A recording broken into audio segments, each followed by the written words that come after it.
अंतर्वैयक्तिक क्षमता और संप्रेषण कौशल से अमूमन वही प्रश्न बार बार आते हैं।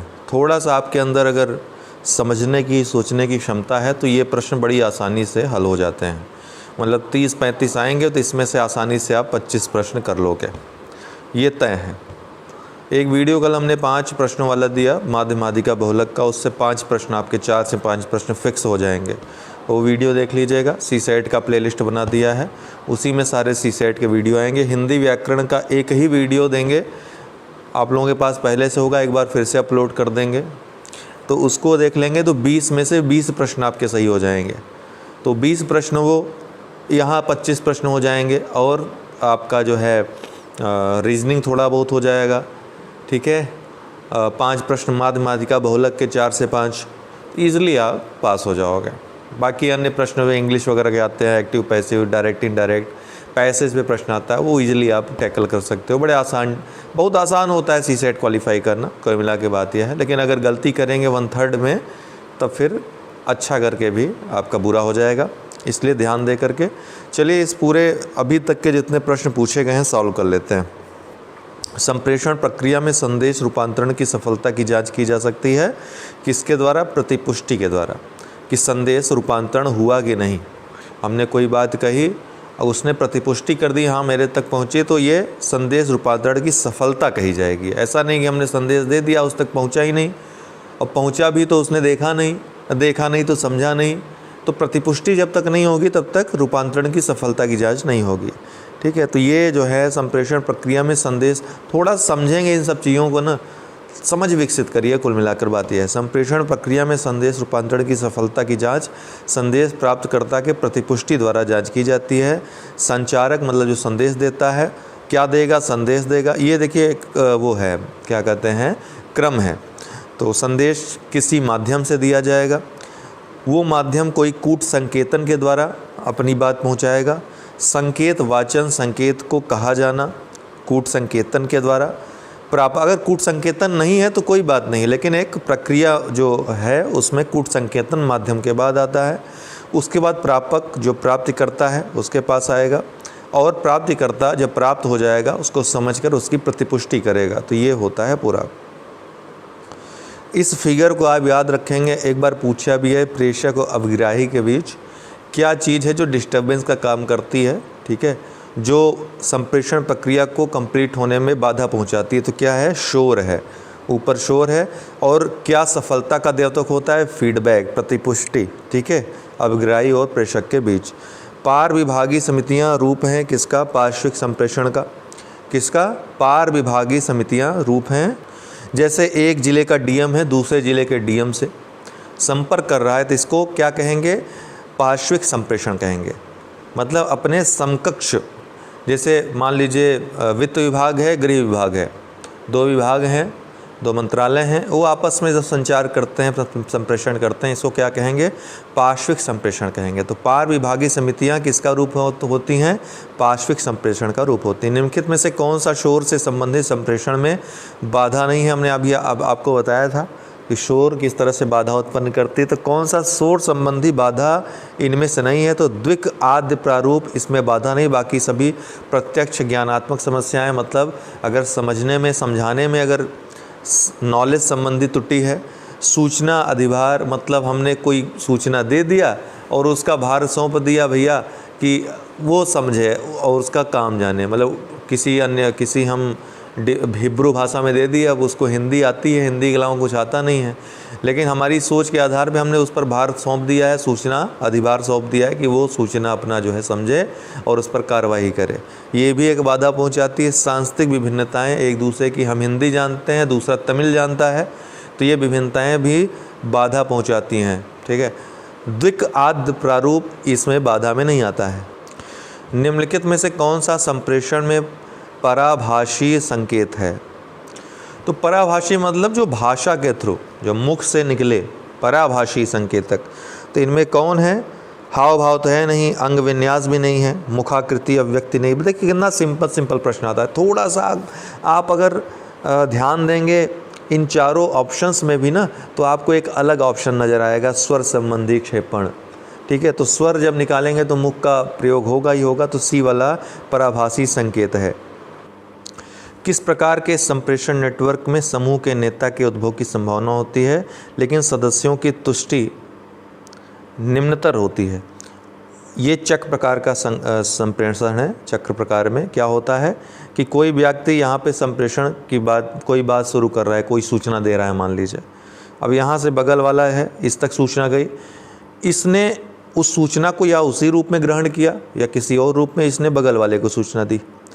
अब यहाँ प्रतिपुष्टि प्रभावित हो रही कि नहीं, फिर ये बगल वाले को देगा, फिर ये बगल वाले को देगा, फिर ये बगल वाले को देगा, फिर ये नेता को देगा। फिर नेता कहेगा अरे भाई, नेता को सारी बात मालूम रहेगी, इसने इसको क्या कहा और इसने इसको क्या कहा।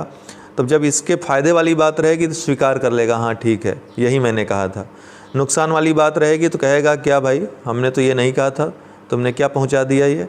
तो फिर इस बात को स्पष्ट करेगा। तो नेता के उभरने की संभावना चक्र वाले संप्रेषण में ज़्यादा रहेगी, क्योंकि वो पॉजिटिव और नेगेटिव दोनों बातों को ग्रहण कर रहा है और दोनों बातों को समझ रहा है। लेकिन बाकी सब समझ नहीं रहे हैं, उनको लग रहा है कि यही नेतवा जो है दिया है वही हमको तक पहुंच रहा है, इसके बाद जो है आगे बढ़ाते रहते हैं वो सब। तो इस तरह से अनुयायी की तरह हो जाते हैं और ये नेता जो है नेता उभरता चला जाता है। और ये अनुयायी जो है कभी कभी झूठ बातों का भी सही समझ करके उसी पर, जैसे मुफ्त 15 लाख, ये सारी चीज़ें जो हैं इसी के अंतर्गत आती हैं कि वो बात किस प्रकार पहुंचनी चाहिए दूसरे प्रकार से पहुंच जाती है। नेता ने क्या कहा है, क्यों कहा है, ये बात कोई समझ ही नहीं पाता है ना।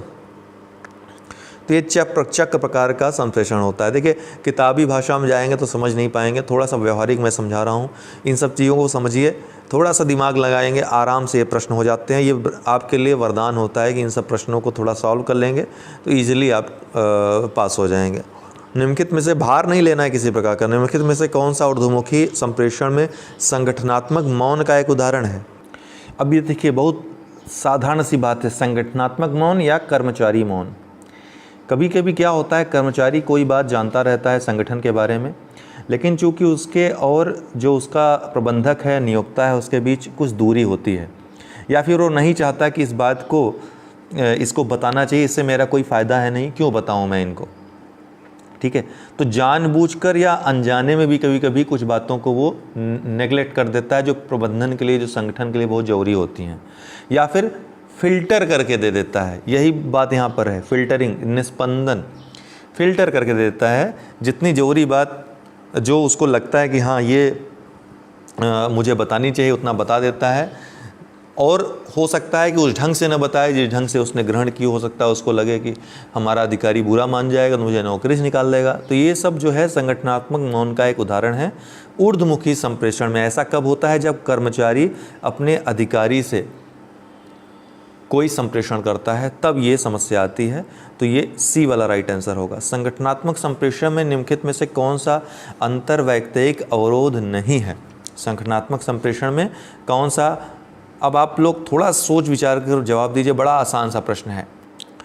ये जो प्रजाति केंद्रितता है एक मानव व्यवहार है, एक प्रकार का मानव व्यवहार है। हर किसी की भावना लगभग होती है अपने धर्म को, अपनी जाति को, अपनी प्रजाति को श्रेष्ठ मानने की। ये संगठन के संप्रेषण में अमूमन अपवादिक रूप से बाधा डाल सकती है, लेकिन अमूमन कोई बाधा डालती है नहीं। बाकी जो हैं अर्थात्मकता, अनुग्रहण और छवि प्रबंधन, ये सभी जो हैं ज़रूर अंतर्वैयक्तिक अवरोध हैं। बाकी प्रजाति केंद्रितता अंतर्वैयक्तिक अवरोध नहीं है। ये संगठन में अंतर्वैयक्तिकता में कोई भी, एक दूसरे से अंतःक्रिया में भी कोई भी किसी भी प्रकार का बाधा नहीं डालती है। संप्रेषण निष्कपटता का उच्चतम अंश पाया जाता है। मतलब आपने कोई सूचना दी, आप चाहते हैं उस सूचना को स्पष्टतः देना, उसको मेटा संप्रेषण कहते हैं। इसके लिए क्या करते हैं, सूचना के साथ साथ आप उसमें नोट और पारिभाषिक शब्दावली, कि उसमें अगर कुछ कठिन शब्द है तो उसका आप अर्थ भी बता देते हो। इसको मेटा संप्रेषण कहते हैं। संप्रेषण के साथ द्वितीयक संप्रेषण भी आप साथ साथ करते हो, इसको मेटा संप्रेषण कहते हैं। और इसमें निष्कपटता, संप्रेषण संबंधी निष्कपटता का उच्चतम अंश पाया जाता है। मतलब आप स्पष्टतया वो जानकारी उन्हें देना चाहते हो, साथ साथ संलग्नक भी लगा देते हो कि हाँ ये जो मैंने जानकारी दी है इसको आप इस तरीके से इस डॉक्यूमेंट को देख करके समझ सकते हैं। निम्नलिखित में से कौन सा व्यवहार सहकर्मियों के शाब्दिक अपशब्द को तितर बितर करने में सर्वाधिक उपयुक्त है? थोड़ा सा आप लोग, मैंने कहा, समझ आप अगर डेवलप करेंगे तो ईजिली प्रश्न के उत्तर तक पहुंच जाएंगे। अब शाब्दिक अपशब्द को तितर बितर करने में सर्वाधिक उपयुक्त कौन सा है? इसमें रक्षात्मक हो जाना, ये तो बिल्कुल गलत है। रक्षात्मक हो नहीं, ये प्रबंधक के लिए सवाल है, ध्यान रखिएगा। ये आप प्रबंधन कर रहे हो, आपके लिए सवाल है, प्रशासनिक अधिकारी के लिए सवाल है कि मान लीजिए आपके सहकर्मी हैं, वो शाब्दिक अपशब्द का प्रयोग कर रहे हैं और आपके सामने आते हैं विवाद लेकर के, तो आप रक्षात्मक हो जाएंगे, अर्थात ठीक है, तुम्हारी भी सुन रहे हैं, तुम्हारी भी सुन ले रहे हैं और ठीक रक्षात्मक व्यवहार कर रहे हैं, है ना, उसमें कोई प्रतिक्रिया नहीं दे रहे हैं और कुल मिलाकर के समझौता कराना चाह रहे हैं।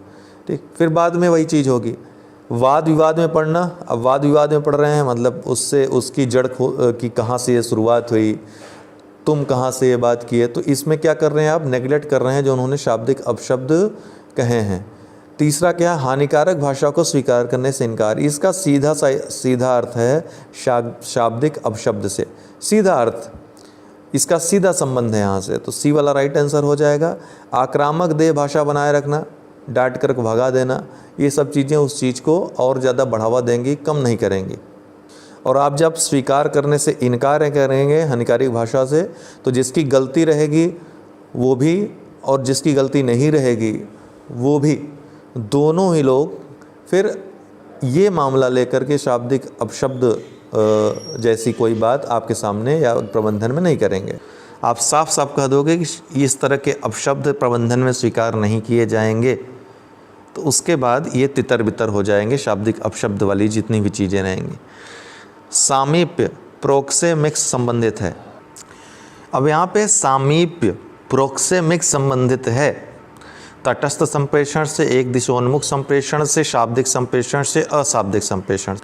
तो सामीप्य, थोड़ा सा दिमाग पर जोर डालिएगा, जो सामीप्य है, जो समीप के लोग रहते हैं, जो दूरी से संबंधित जो संप्रेषण होते हैं, मतलब अगर दुश्मनी है तो संप्रेषण न के बराबर होगा दोनों के बीच, या फिर बहुत औपचारिक, बहुत अच्छे संबंध नहीं है तो अत्यंत ही औपचारिक संप्रेषण होगा। बहुत अच्छे संबंध हैं तो इशारों से ही बात हो जाएगी। तो सामीप्य संबंधित है अशाब्दिक संप्रेषण से, इसमें शब्दों की ज़रूरत नहीं होती है, ये पता लगाया जा सकता है कि इनके बीच किस तरह का संप्रेषण होगा, मतलब संप्रेषण के ढंग की ये बात करता है, किस ढंग का संप्रेषण इन दोनों के मध्य, दो व्यक्तियों के मध्य हो रहा है, ये सामीप्य है, अशाब्दिक संप्रेषण संबंधित है। डी वाला राइट आंसर है। माध्यम बाद में चाहे जो हो, संप्रेषण का संकेत हो सकते हैं, बातचीत हो, सब कुछ भी हो सकता है, लेकिन ये एक प्रकार का अशाब्दिक संप्रेषण संबंधित है, सामीप्य प्रकार है एक प्रकार का। प्रोक्सेमिक्स जिसको कहते हैं, फिजिकल डिस्टेंस, इसका अध्ययन करता है। इसके अलावा भी अन्य अशाब्दिक संचार हैं, काइनेसिक्स, मुखाभिव्यक्ति, पाराभाषा, ये सभी।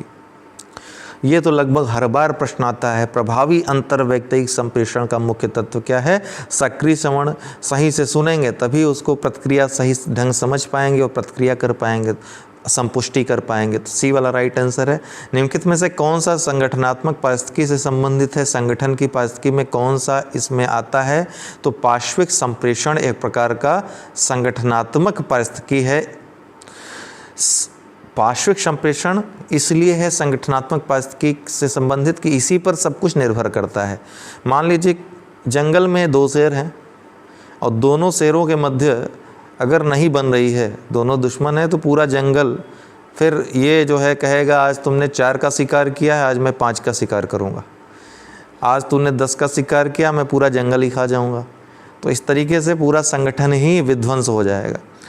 ठीक इसी तरह संगठन में भी होता है, एक अगर कोई संगठन है उसमें 2 प्रबंधक हैं और दोनों के मध्य नहीं बन रही है तो पूरा संगठन में भी नाश हो जाएगा। इसी तरह कर्मचारी हैं, समान स्तर के कर्मचारी जो हैं उनके अंदर नहीं बन रही है तो ये सोचेगा ये नहीं काम कर रहा है तो मैं क्यों करूं, ये नहीं काम कर रहा है तो मैं क्यों करूं। इस तरह से ये जो पारिस्थितिकी है उसका पूरी तरह से विनष्ट होने के कगार पर पहुंच जाएगी और संगठन इस तरह से फेल्योर हो जाएगा। तो पार्श्विक संप्रेषण सी वाला राइट आंसर होगा। पार्श्विक संप्रेषण संगठनात्मक पारिस्थितिकी से संबंधित है। जब संगठन या पद सोपान क्रम में समान स्तरीय कार्मिक आपस में संचार करते हैं तो यह पार्श्व या समस्तरीय या क्षैतिजिक संचार कहलाता है। संगठन में समन्वय बनाए रखने तथा परस्पर निकटता स्थापित करने में समस्तरीय संचार महत्वपूर्ण सिद्ध होता है। बाकी सब चीज़ें तो औपचारिक चीज़ें हैं। केंद्रीय संप्रेषण मतलब एक नियोक्ता है और वो जो है संप्रेषण कर रहा है, बाकी सब सुन रहे हैं। ऊर्ध्वगामी मतलब ऊपर, नीचे से ऊपर की तरफ, नीचे का कर्मचारी ऊपर की तरफ संप्रेषण कर रहा है। अधोगामी मतलब ऊपर से नीचे की तरफ संप्रेषण हो रहा है। तो ये सभी संगठन की विशेषताएं हैं, लेकिन पार्श्विक संप्रेषण की पारिस्थितिकी में महत्वपूर्ण भूमिका निभाता है। ठीक है। निर्णय क्षमता एवं समस्या समाधान किसके निराकरण में परिभाषा की प्रमुख उपयोगिता है? तो अगर कोई संदिग्ध कोई चीज़ है तो परिभाषा अगर कर देंगे, उसकी परिभाषित कर देंगे तो वो सॉल्व हो जाएगी, सीधी सी बात है। व्याकरण की ज़रूरत नहीं है, तार्किक आकार की ज़रूरत नहीं है, तो अर्थ की ज़रूरत है। यहाँ पे संदिग्धता को दूर करने के लिए परिभाषा की महत्वपूर्ण उपयोगिता रहती है। अगर आप कोई भाषा बोल रहे हैं तो आपको व्याकरण जानने की ज़रूरत नहीं, भाषा बोल रहे हैं तो बोल रहे हैं। लेकिन संदिग्धता है तो उस भाषा को जो आप बोल रहे हैं, जो बोलना चाह रहे हैं, उसका परिभाषीकरण अगर कर देते हैं तो संदिग्धता दूर हो जाएगी। सूची फर्स्ट सूची सेकंड को सुमेलित कीजिए तथा सूचियों के नीचे दिए गए कूट से सही उत्तर चुनिए।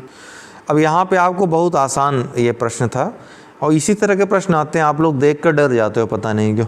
यहाँ पे साधारण शब्द, साधारण वाक्य क्या होते हैं, निषेधात्मक वाक्य क्या होते हैं, ये आपको मालूम है। सर्वव्यापी का क्या मतलब होता है, अंशव्यापी का क्या मतलब होता है। सर्वव्यापी मतलब जो सबके साथ लागू हो, अंशव्यापी मतलब जो कुछ के साथ लागू हो। अब यहाँ पे आप दोनों चीज़ों को लागू कर दिए। सभी मनुष्य मरणशील है, बिल्कुल सत्य है। सर्वव्यापी है, इस संसार में जो आया है उसको जाना ही है। तो सभी मनुष्य मरणशील है, सर्वव्यापी और मरणशील है, ये सकारात्मक वाक्य है, इसमें नहीं का कहीं प्रयोग नहीं है। तो क्या हो जाएगा, सर्वव्यापी सकारात्मक हो जाएगा, 1 का 3 हो जाएगा। कोई मनुष्य पूर्ण नहीं है, बिल्कुल सही है। कोई भी मनुष्य पूर्ण नहीं है, पूर्ण केवल परब्रह्म रहता है, तो परमात्मा रहता है पूर्ण, तो ये भी सर्वव्यापी है। लेकिन ये है निषेधात्मक, नहीं का शब्द यहाँ पर लगा हुआ है, तो सर्वव्यापी निषेधात्मक हो जाएगा, B का 1 हो जाएगा। कुछ विद्यार्थी बुद्धिमान है, तो अंशव्यापी कुछ के बारे में बात कर रहा है और बुद्धिमान है, तो सकारात्मक बात है, यहाँ नहीं का कोई चर्चा नहीं, तो क्या हो जाएगा, अंशव्यापी सकारात्मक, अर्थात ये 4 वाला हो जाएगा C का। और कुछ किसान धनी नहीं है, ये निषेधात्मक है और कुछ की बात कर रहा है, तो अंशव्यापी हो गया। तो अंशव्यापी निषेधात्मक दूसरा वाला राइट आंसर हो जाएगा इसका वाला। तो ये जो है D वाला राइट आंसर 3 1 4 2 3 1 4 2 हो जाएगा। ओके। किसी वैध मानक आकार का बहुत ही आसान सा प्रश्न रहता है, इन सब का थोड़ा सा दिमाग पे जोर डालेंगे, 40-45 प्रश्न आते हैं, इजीली करके चले आएंगे। किसी वैध मानक आकार का निरपेक्ष न्याय वाक्य निष्कर्ष विशिष्ट हो एवं दोनों आधार वाक्य सर्वव्यापी हो तो उसमें तर्कदोष निहित होगा। इसको बड़ी आसानी से मैं आपको समझा सकता हूँ। बहुत अच्छा उदाहरण केनी महोदय ने दिया है कि जो सत्ता है, सर्वोच्च सत्ता जिसको कहते हैं, उसने जीवन बनाया है। क्या बनाया है, जीवन बनाया है। और जीवन को 2 भागों में बांटा जा सकता है, जन्म और मृत्यु। ये दोनों आधार ही सर्वव्यापी हैं। जन्म भी होता है और मृत्यु भी होता है, और दोनों सर्वव्यापी हैं। इनसे संबंधित कोई भी त्रुटि, जन्म होगा तो कहेंगे सत्ता, जो भी कुछ किया भगवान ने, ऊपरी सत्ता ने किया। मृत्यु होगा तो दोष भी देंगे उसी सत्ता को। तो यहाँ सत्ता संबंधी दोष हो जाता है, बाकी सारे दोष जो है, जो बीच के होते हैं, उसका कोई भी महत्व नहीं रह जाता है। तो ये सत्ता संबंधी दोष होता है, B वाला राइट आंसर है। अगर नहीं समझ में आए तो रट लीजिएगा, बहुत ज़्यादा आपको दिमाग लगाने के MBA करने की ज़रूरत नहीं यहाँ पर है। हाँ, अगर कभी कभी हिंदी भाषा न समझ में आए तो आपको इंग्लिश वाले भाग में चले जाना है। बहुत ईजी वर्ड्स दिए रहते हैं उसमें, ईजी वाक्य दिया रहता है, वो आपको समझ में आ जाएगा अच्छे से। किसी समस्या की स्थिति में पूर्व में सामना की गई समस्या से समानता के आधार पर निर्णय की प्रक्रिया को क्या कहते हैं। अब पहले आपने कहीं नेता थे और वहाँ पर मान लीजिए प्रबंधन में किसी पद पर थे और कोई निर्णय आपने किया था किसी समस्या के संदर्भ में, तो उस समस्या से संबंधित जितने भी टर्म्स कंडीशंस थे, जितने भी बातें आई थी सामने, और किस तरह से निर्णय लिया था, ये आपका स्वतः शोध था। और किस तरह का स्वतः शोध में आएगा, प्रतिनिधिकता का स्वशोध इसको कहा जाएगा। उसी को आधार बनाकर आप उसी के समान कोई समस्या आती है तो उसमें जब निर्णय लेते हैं तो इसको प्रतिनिधिकता का स्वशोध कहते हैं। ठीक है, उसी को आधार बनाकर उसी समस्या को समाधान करने के तरीके को जब आधार बनाकर दूसरी समस्या का समाधान करते हैं तो बी वाला राइट आंसर इसका प्रतिनिधिकता का स्वशोध इसको कहते हैं। निम्नलिखित में से कौन सा समस्या समाधान में कभी कभी बाधा उत्पन्न करता है? तो एक पूर्वाग्रह, आप पहले सुने होंगे, कई बार नाम सुने होंगे पूर्वाग्रह। किसी विषय के बारे में आपके अंदर कोई वृत्ति पहले से बनी हुई है, किसी जाति किसी धर्म है, ये तो ऐसा ही है, ठीक है, ये लोग ऐसा ही होते हैं, तब फिर ये चीज़ जो है समस्या के समाधान में बाधा उत्पन्न करेगी। तो मानसिक विन्यास जो है ये किससे रिलेटेड होता है? पूर्वाग्रह से, है ना। पहले से ही कोई आवृत्ति आपके अंदर डेवलप हो जाती है किसी चीज़ के, किसी विचार के संदर्भ में, किसी वस्तु के संदर्भ में, तो ये समस्या उत्पन्न करती है। बी वाला राइट आंसर है। निम्नलिखित निर्णय शैली में से किस में लंबा समय लगता है? तो विश्लेषणात्मक में लंबा समय लगता है। ठीक है, तो विश्लेषणात्मक शैली दोस्तों एक वैज्ञानिक शैली है, और वैज्ञानिक शैली जो भी वैज्ञानिक पद्धति में क्या होगा? अवलोकन, निरीक्षण, परीक्षण, प्रयोग, ये सारी चीज़ें सम्मिलित रहती हैं। कोडिंग, डिकोडिंग, बहुत सारी चीज़ें रहती हैं। ठीक है, संदिग्धता को दूर करने का प्रयास किया जाता है, तमाम शोध किए जाते हैं, इसलिए ये जो है काफ़ी लंबा समय लेने वाली शैली है। ठीक है, बाकी सब व्यवहारिक शैलियाँ हैं, निर्देशात्मक हो गया, व्यवहार परक शैली, ये सब व्यवहारिक शैलियाँ, अप्लाइड ये सब शैलियाँ हैं, इसलिए ये जो है कम समय लेती हैं। तो ए वाला राइट आंसर होगा इसका।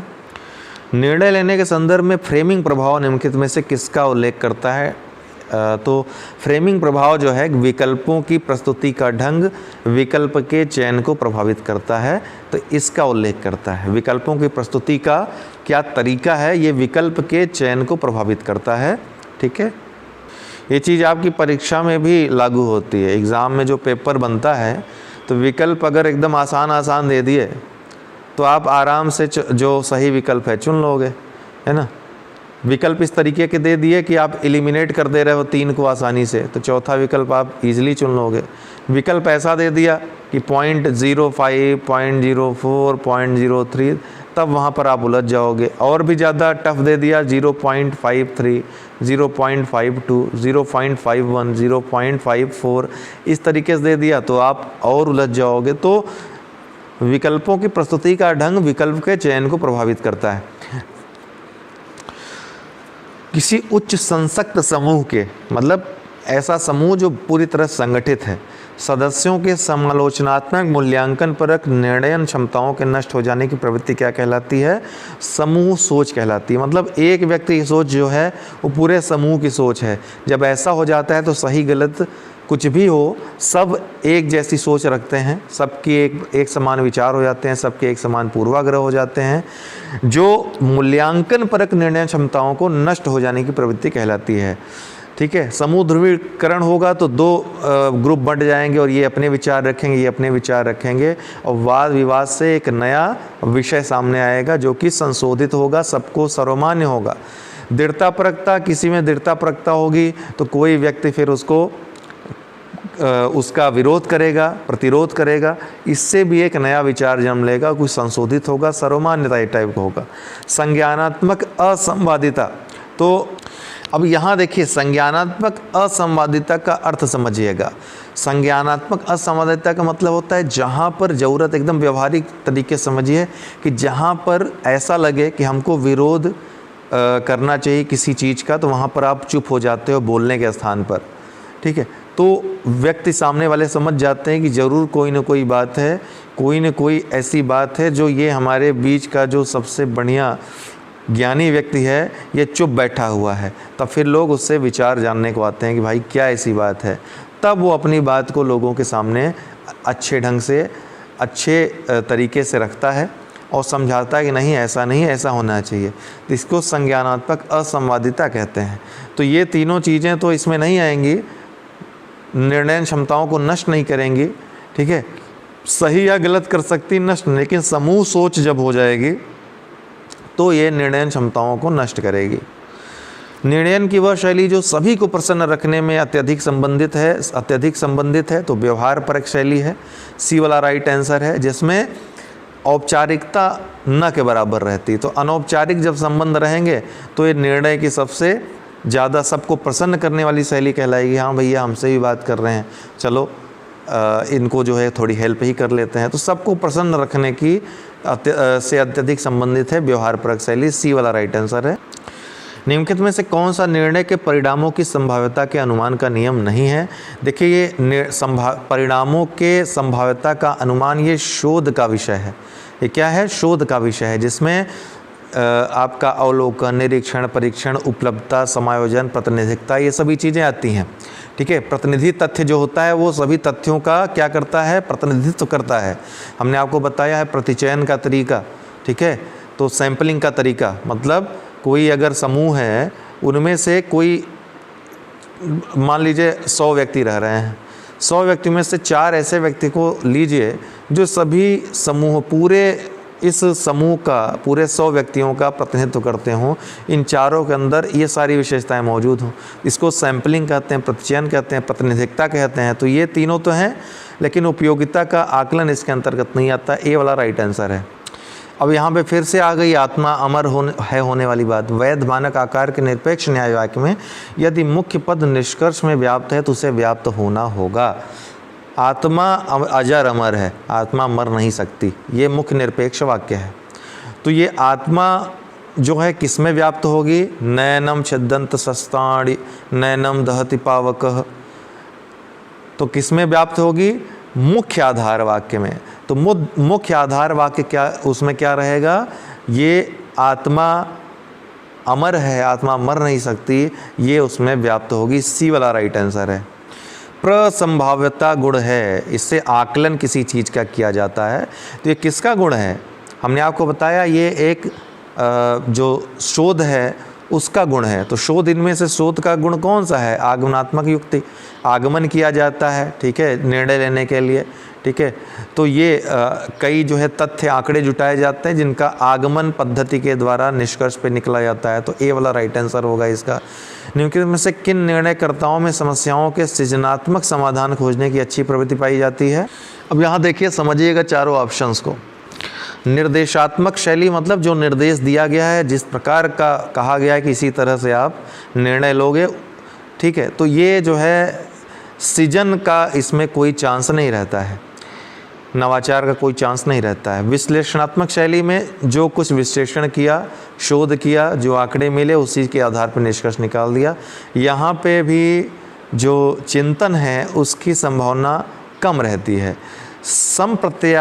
संप्रत्ययात्मक जो शैली रहती है, इसमें क्या होता है? ये चिंतन के ढंग को निरूपित करता है। इसमें चिंतन किया जाता है और चिंतन के आधार पर केवल निष्कर्ष नहीं लिया जाता, बल्कि निष्कर्ष आने के बाद भी चिंतन किया जाता है कि क्या इसका और भी निष्कर्ष हो सकता था, क्या और अधिक आंकड़े जुटाए जा सकते हैं। ठीक है, तो संप्रत्ययात्मक शैली इसी को कहते हैं, चिंतन की शैली कही जाती है इसको। तो सी वाला राइट आंसर होगा। व्यवहारात्मक शैली तो एकदम अनौपचारिक शैली होती है। तो सृजनात्मक समाधान खोजने की अच्छी प्रवृत्ति संप्रत्ययात्मक शैली में निर्णयकर्ताओं में पाई जाती है। अभी देखें, अब आप लोगों को हमने एक बार हिंट दे दिया कि किस तरह से आपको विचार करना है इन पे। अभी मैं डायरेक्ट पुराने प्रश्नों को पढ़ूंगा, उनका आंसर। ठीक है, तो आप लोग देखते जाइए ताकि देर ना हो। 6-7 वर्षों के प्रश्न हैं पूरे, ये पूरे आपके सॉल्व हो जाएं। समस्त अंतर्वैयक्तिक संप्रेषण का अधिभावी विचारणीय तत्व होता है डी, संदर्भ। ओके, दूसरों के साथ प्रभावी संप्रेषण करने की किसी कीमत की क्षमता कहलाती है अंतर्वैयक्तिक दक्षता कहलाती है। जब आप अन्य अभिविन्यासित हो जाते हैं तो आप, ए वाला राइट आंसर है, अपनी सत्यनिष्ठा को बनाए रखते हुए अन्य लोगों की आवश्यकताओं, प्रेरणाओं, इच्छाओं के बारे में विचार करते हैं। ये सारी चीज़ें मैंने जो डिस्क्राइब की ये कहीं पढ़ी हुई नहीं है। आप अगर थोड़ा सा सोच समझ के विचार करोगे तो आप उसी आंसर पे जितने भी प्रश्न दिए हैं बहुत आसानी से पहुंच जाओगे। थोड़ा सा अपने दिमाग को ठहराव देने की आवश्यकता है आपको। तो जब आप अन्य अभिविन्यासित हो जाते हैं तो आप अपनी सत्यनिष्ठा को बनाए रखते हुए अन्य लोगों की आवश्यकताओं, प्रेरणाओं, इच्छाओं के बारे में विचार करते हैं। रंगों से संप्रेषण के लिए किस शब्द का प्रयोग किया जाता है? तो रंग विद्या का प्रयोग किया जाता है, क्योंकि रंग एक महत्वपूर्ण संचार साधन है और यह धार्मिक, सांस्कृतिक, राजनीतिक तथा सामाजिक प्रभावों से जुड़ा हुआ है। अंतर्वैयक्तिक संप्रेषण में स्रोत भ्रामक के प्रकार निभाए जाते हैं प्रत्येक व्यक्ति के द्वारा। ठीक है, परस्पर विचारों का आदान प्रदान करना अंतर्वैयक्तिक संप्रेषण कहलाता है। मानव सामाजिक संपर्क, पारस्परिक जागरूकता, सामाजिक अंतःक्रिया के कारण ही सुगमता से अंतर्वैयक्तिक संबंध निर्मित कर पाता है। इसमें प्रतिपुष्टि, फीडबैक एक महत्वपूर्ण तत्व है, क्योंकि इसी आधार पर संप्रेषण की प्रक्रिया आगे बढ़ती है। अतः इसमें स्रोत भ्रामक के प्रकार प्रत्येक व्यक्ति के द्वारा निभाए जाते हैं। किसी समूह या संगठन में संप्रेषण के प्रमुख प्रकार या प्रकारों के बारे में निम्नलिखित कथनों पर विचार कीजिए। यह सदस्यों के व्यवहार को नियंत्रित करता है, यह प्रेरणा को बढ़ावा देता है, यह भावनाओं को संवेगात्मक अभिव्यक्ति का अवसर प्रदान करता है, यह निर्णय लेने को सहज बनाता है। संगठन में घुसेंगे तो सारी चीज़ें संप्रेषण में आपको देखने को मिल जाएंगी। डी वाला राइट आंसर है। अंतर्वैयक्तिक संप्रेषण का एक अन्य नाम क्या है? द्विक संप्रेषण। ठीक है, द्विक संप्रेषण से तात्पर्य दो व्यक्तियों के माध्यम से अपने विचारों, सूचनाओं और भावनाओं आदि का आदान प्रदान करना है। इसे अंतर्वैयक्तिक संप्रेषण भी कहा जाता है। जन प्रवाद, ग्रेप वाइन की निम्नलिखित में से कौन सी विशेषता नहीं है? तो यह प्रबंधन द्वारा नियंत्रित होता है, ये इसकी विशेषता नहीं है, बाकी सारी विशेषताएं इसकी हैं। ठीक है, सी वाला राइट आंसर है। अनौपचारिक संचार व्यवस्था को अंगूरी लता संचार भी कहते हैं, ग्रेप वाइन कम्युनिकेशन भी कहते हैं, क्योंकि इसका मार्ग भी अंगूर की बेल की तरह टेढ़ा मेढ़ा होता है। इस व्यवस्था में दिए गए संदेश आपसी संबंधों के कारण अफवाहों की तरफ फैलते हैं। यह प्रबंधन द्वारा नियंत्रित नहीं होता है। प्रभावी संप्रेषण में अवरोधक क्या हैं? तो क्या है अवरोधक? प्रभावी संप्रेषण में एक बात को दूसरे स्थान पर पहुंचाने में बाधा क्या डालते हैं? नीति प्रवचन, निर्णय परक होना और सांत्वना प्रदायी टिप्पणियाँ, ये सभी अवरोधक का कार्य करती हैं। ठीक है, संप्रेषण अंतःक्रिया के रूप में परिप्रेक्ष्य के अनुसार प्रतिपुष्टि कभी कभी गैर इरादतन होती है। कभी कभी संप्रेषण अंतःक्रिया के रूप में परिप्रेक्ष्य के अनुसार प्रतिपुष्टि जो होती है, कभी कभी गैर इरादतन होती है। संप्रेषण दो या अधिक व्यक्तियों के मध्य लिखित, मौखिक, सांकेतिक तथा प्रतीकात्मक माध्यम से विचार एवं सूचनाओं के प्रेषण की प्रक्रिया है। इसमें संदेश मुख्य आवश्यक तत्व है। इस प्रकार अंतःक्रिया के रूप में संदेश कभी कभी बिना उद्देश्य अर्थात गैर इरादतन भी प्रेषित होता है। आमने सामने के संप्रेषण का संदर्भ होता है समकालिक। आमने सामने का संप्रेषण समकालिक होता है, जिस समय कहा जाता है उसी समय सुना जाता है। गोल्डन रूल, सर्वोत्तम नियम, नीतिशास्त्र की हर प्रणाली में निहित होता है और हर आदमी किसी न किसी रूप में इसे स्वीकारता है। अतः यह अकाट्य रूप में स्वस्थ नैतिक सिद्धांत है। इसमें निहित तर्क दोष क्या है जो कहा गया है? तो लोकोत्तेजक। तो लोकोत्तेजक, जब गोल्डन रूल यही कहा जाता है कि जनता जिस चीज़ को स्वीकार करे और उसके लिए एकदम एकजुट हो जाए। ठीक, तो ये क्या है? लोकोत्तेजक। लोगों के अंदर उत्तेजना जागृत करती है कुछ करने की। तो ए वाला राइट आंसर, जनता को आंदोलन के लिए जागृत करने के प्रयास का क्रियान्वयन गोल्डन रूल कहलाता है। प्रासंगिक तथ्यों की उपेक्षा करके जन समुदाय की भावनाओं और उत्साह को उभार कर किसी विषय पर सार्वजनिक स्वीकृति प्राप्त करने का प्रयास लोकोत्तेजक युक्ति दोष कहा जाता है। जन आंदोलन और प्रोपेगेंडा करने वाले इस विधि का सहारा लेते हैं, जैसे राष्ट्रवाद हो गया, पाकिस्तान हो गया, चाइना हो गया। मतलब कि भारत के संदर्भ में संप्रेषण प्रतिभागियों का चयन किन कारकों द्वारा प्रभावित होता है? तो सान्निध्य, उपयोगिता, अकेलापन, इससे संप्रेषण प्रतिभागियों का चयन प्रभावित होता है। कालिक संप्रेषण का अध्ययन कहा जाता है क्रोनेमिक्स के रूप में। दो या दो से अधिक व्यक्तियों द्वारा तथ्यों, विचारों, सोच और सूचना का मौखिक, लिखित, संकेतों अथवा मुद्राओं के माध्यम से संप्रेषण के आदान प्रदान की प्रक्रिया ही क्रोनेमिक्स के नाम से जानी जाती है।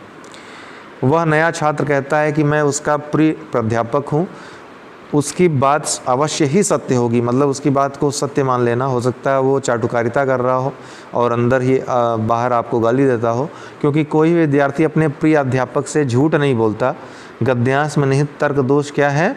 चक्रक है, कि सामने वाला जो बात कह रहा है, जैसे मैंने आपको बताया ना, एक चक्र में है, तो बगल वाला व्यक्ति जो आप तक सूचना पहुंचा रहा है, आपको लगेगा कि यह सत्य ही कह रहा होगा, तो ये क्या है? चक्रक दोष है। सी वाला राइट आंसर है। ओके, तो उपर्युक्त प्रश्न में तर्कदोष चक्रक है जो तार्किक रूप से दोषपूर्ण सिद्ध किया जा सकता है। इसे संप्रेषण में हत्वाभास, तर्काभास और भ्रामकता भी कहते हैं।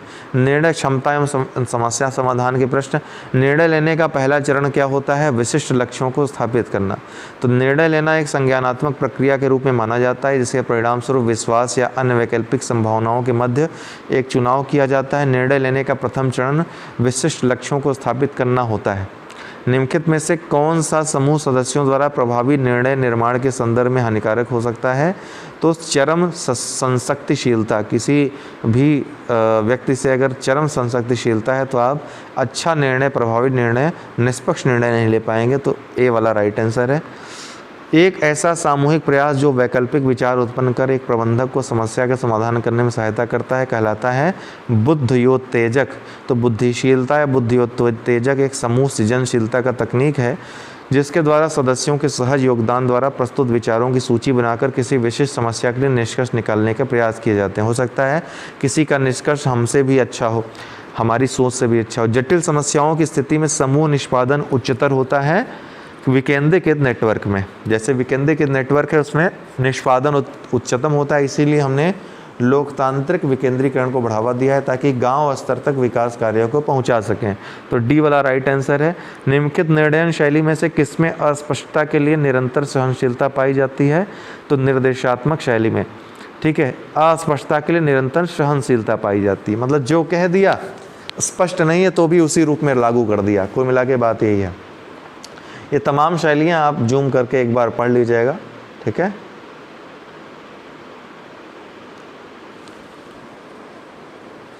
निम्नलिखित में से कौन सा एक किसी निर्णय के परिणाम की व्यक्तिनिष्ठ संभावना के अनुमान का नियम नहीं है? तो ये कौन सा है? उपयोगिता का आकलन। ये जो है किसी निर्णय के परिणाम की व्यक्तिनिष्ठ संभाव्यता के अनुमान का नियम नहीं, बाकी सब व्यक्तिनिष्ठ। उपयोगिता का आकलन व्यक्तिनिष्ठ नहीं, बाकी उपलब्धता, प्रतिनिध्यात्मकता, अभियोजन, ये सभी व्यक्तिनिष्ठ संभाव्यता के अनुमान के नियम हैं। निर्णय क्षमता का सार है विकल्पों के मध्य चयन करना। निर्णय क्षमता का सार है कि जितने विकल्प हैं उनके मध्य एक विकल्प का चयन करना ही करना रहता है। चाहे दो विकल्प एकदम सही लगें लेकिन फिर भी आपको चुनना तो एक ही विकल्प है, इसलिए मोस्ट अप्रोप्रिएट को चुनना होता है। कभी कभी ऐसा भी होता है कि दोनों में से दोनों एक को चुनना वो आपको गलत कर देगा, आपको दुखी कर देगा या फिर गलत कहा जाएगा, लेकिन जो सबसे सही हो उसी को आपको चुनना होता है। इसी को निर्णयन कहते हैं। तो निर्णयन प्रक्रिया प्रबंधन का एक आवश्यक कार्य है। निर्णयन प्रक्रिया को के एक या अधिक विकल्पों में से एक का चुनाव ही वास्तव में निर्णय लेना कहलाता है। यही निर्णयन क्षमता का सार है। वह कौन सी मानसिक प्रकार है जो समस्या समाधान में सहायक नहीं होता है? तो प्रकार्यात्मक स्थिरता। पूरी तरह से स्थिरता जो है ये जो है समस्या समाधान में सहायक नहीं होती है। निम्नलिखित में से किस निर्णय निर्माण तकनीक में विचारों का योगदान देने के लिए संरचित नियम समाहित होते हैं? तो नामिक समूह तकनीक में। सी वाला राइट आंसर है। इसको पढ़ना चाहते हैं तो इस तरह से पढ़ सकते हैं। ठीक है, क्योंकि बहुत लंबा हो जाए अगर सब पढ़ना शुरू कर देंगे तो। निम्नलिखित में से कौन सी विशेषता सामाजिक रूप से वंचित व्यक्तियों के लिए उचित निर्णय लेने के लिए सर्वाधिक महत्वपूर्ण है? परानुभूति। किसी संगठन में अधिकारी तथा अधीनस्थों के मध्य नियमित अंतरक्रिया का सबसे बड़ा लाभ यह है कि यह प्रभावी निर्णय निर्माण को सुगम बनाती है। अधिकारी और अधीनस्थों के मध्य नियमित अंतरक्रिया का सबसे बड़ा लाभ है, यह प्रभावी निर्णय निर्माण को सुगम बनाती। सी वाला राइट आंसर है।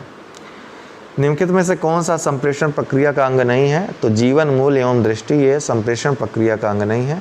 बाकी माध्यम किस माध्यम से हो रहा है, संचरण किस तरह से हो रहा है, सूचना को किस प्रकार दी जा रही है, सभी।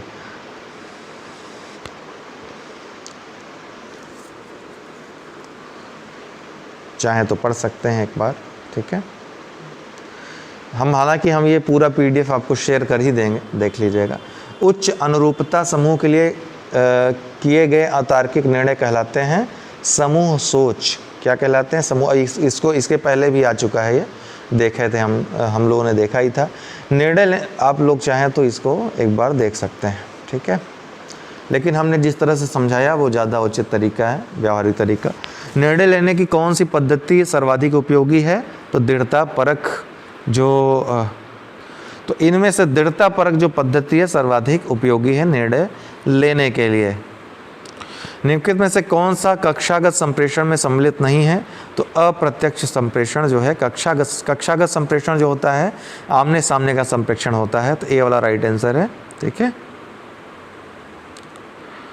सुनने को सर्वाधिक अच्छी तरह से परिभाषित किया जा सकता है, जो हम सुनते हैं उसका अर्थ निकालने में प्रयुक्त एक प्रक्रिया के रूप में।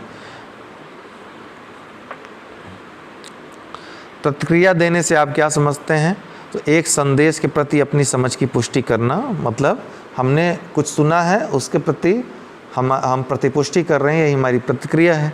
नहीं प्रतिक्रिया कर रहे हैं इसका मतलब ये समझेंगे या तो ये ध्यान नहीं दे रहे हैं या हमको अवॉइड कर रहे हैं या फिर कुछ समझ में नहीं आया इनको। निम्नलिखित में से कौन सा क्षैतिज संप्रेषण का एक प्रकार है? तो पार्श्विक संप्रेषण, बता चुके हैं इसके पहले ही। अधोलिखित में से कौन सा विकल्प शाब्दिक संवाद को इंगित करता है? तो प्रोफेसर शर्मा ने अपना व्याख्यान कक्षा में दिया, तो शाब्दिक संवाद है, व्याख्यान दे रहे हैं।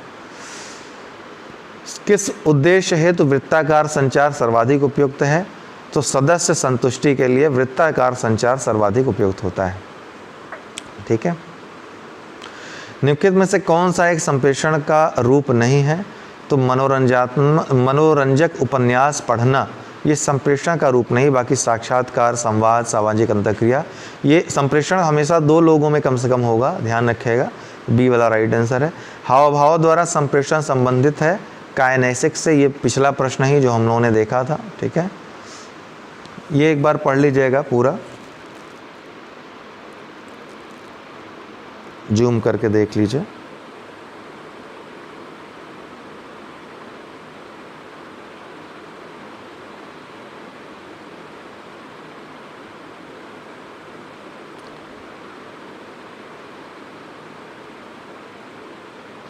संप्रेषण के प्रक्रम में अंतिम चरण है, तो ये अंतिम चरण, इसके पहले भी आपने देखा था प्रतिपुष्टि अंतिम चरण होता है। किसी संगठन में वह संप्रेषण जो अधीनस्थों को लक्ष्यों को निर्दिष्ट करने के लिए प्रयुक्त किया जाता है कहलाता है अधोगामी संप्रेषण। ये सारी चीज़ें देख चुके हैं आप लोग। निम्नलिखित में से कौन सा किसी कार्यस्थल में संप्रेषण की एक बाधा नहीं है? तो सक्रिय श्रवण बाधा नहीं, बाकी सब बाधाएं हैं।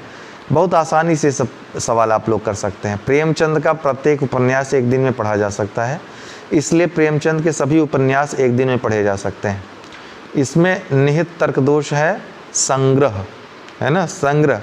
अब एक उपन्यास एक दिन में पढ़ सकते हैं, तो सभी उपन्यास एक दिन में कैसे आप पढ़ सकते हो? तो ये संग्रह संबंधी दोष, प्रेमचंद का प्रत्येक उपन्यास एक दिन में पढ़ा जा सकता है, इस वाक्य में संग्रह तर्क दोष निहित है, क्योंकि एक उपन्यास को एक दिन में पढ़ा जा सकता है। यह एक कारण नहीं हो सकता कि सभी या उपन्यास इसी कारण एक दिन में पढ़े जा सकते हैं, तो ये संग्रह तर्क दोष है। हो सकता है कोई उपन्यास उससे ज़्यादा बड़ा हो। ये उपन्यास 120 पेज का है तो आपने पढ़ लिया, प्रेमचंद ने कोई 240 पेज का उपन्यास पढ़ा है, तो उसको क्या एक दिन में पढ़ा जा सकता है? नहीं। तो संग्रह संबंधी तर्क दोष है जब एक के साथ सबको आपने सम्मिलित कर दिया। सफलता के लिए शिक्षा अनिवार्य है, शिक्षा सफलता की कुंजी है। तो देखिए, सफलता के लिए शिक्षा अनिवार्य है, क्या सार्वभौमिक सत्य हो सकता है? नहीं, नहीं हो सकता है। क्यों? क्योंकि सफल तो वो लोग भी हैं जैसे खेल से संबंधित हैं। मान लीजिए कोई अनपढ़ व्यक्ति है, वो खेल में सफल हो जा रहा है और ओलंपिक मेडल जीत कर चला आ रहा है, तो शिक्षा तो ग्रहण नहीं की, फिर भी सफलता ग्रहण कर ली, तो ये सार्वभौमिक सत्य नहीं है। तो पहला वाला गलत है। दूसरा, शिक्षा सफलता की कुंजी है, बिल्कुल सही है, ये राइट आंसर है आर वाला। तो ए सही है, आर गलत है, इसका राइट आंसर ये होगा। निम्नलिखित शब्दों का कौन सा क्रम सही है? तो डी वाला, पकाना, चबाना और पचाना।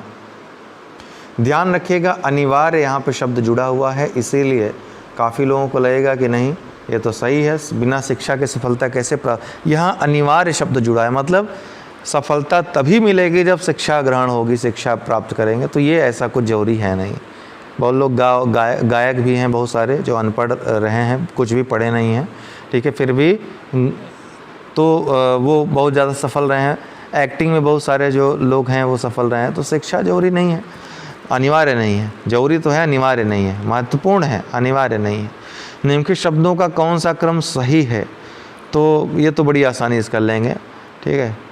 पकाना, फिर चबाना, फिर पचाना। पौधा एक वनस्पति, अब इसका उल्टा तो आप करते हो तो बात अलग है। पहले चबा लेते हो, फिर पचाते हो, फिर पकाते हो। पौधा एक वनस्पति जीवधारी है, यह उदाहरण है पर्यायवाची परिभाषा का। तो एक वनस्पति जीवधारी है, तो एक प्रकार का पर्यायवाची परिभाषा है, मतलब इस परिभाषा में अन्य चीज़ें, पौधे के अलावा भी पेड़, रूख जितने भी हैं, ठीक है, झाड़ियाँ, जंगल सब आ जाते हैं पौधे के अलावा भी, तो ये पर्यायवाची परिभाषा के अंतर्गत आएगा। सी वाला राइट आंसर है। निम्नलिखित कथनों के विचार कीजिए। कमला रवि की पत्नी नहीं है, प्रेमलता रवि की माँ है। चलिए ये तो रीजनिंग का प्रश्न हो गया, आगे बढ़ते हैं। रीजनिंग का प्रश्न है ये, ठीक है। भारतीयों का अमीर, गरीब, बुद्धिमान तथा मंदबुद्ध में विभाजन उदाहरण है मिश्रित विभाजन का उदाहरण है, ठीक है। तो भारतीय समाज एक मिश्रित समाज का उदाहरण है जिसमें अमीर, गरीब, बुद्धिमान, मंदबुद्धि के साथ ही बहुत से भाषाई एवं धार्मिक संस्कृति के लोग निवास करते हैं। इसके संदर्भ में कहा जाता है कि भारत विविधताओं का देश है। तथ्य, सामग्री और निष्कर्ष के बीच मानसिक संयोजन कहलाती है अनुमान लगाना। तथ्य, सामग्री और निष्कर्ष के बीच मानसिक संयोजन, अनुमान लगाना को कहते हैं।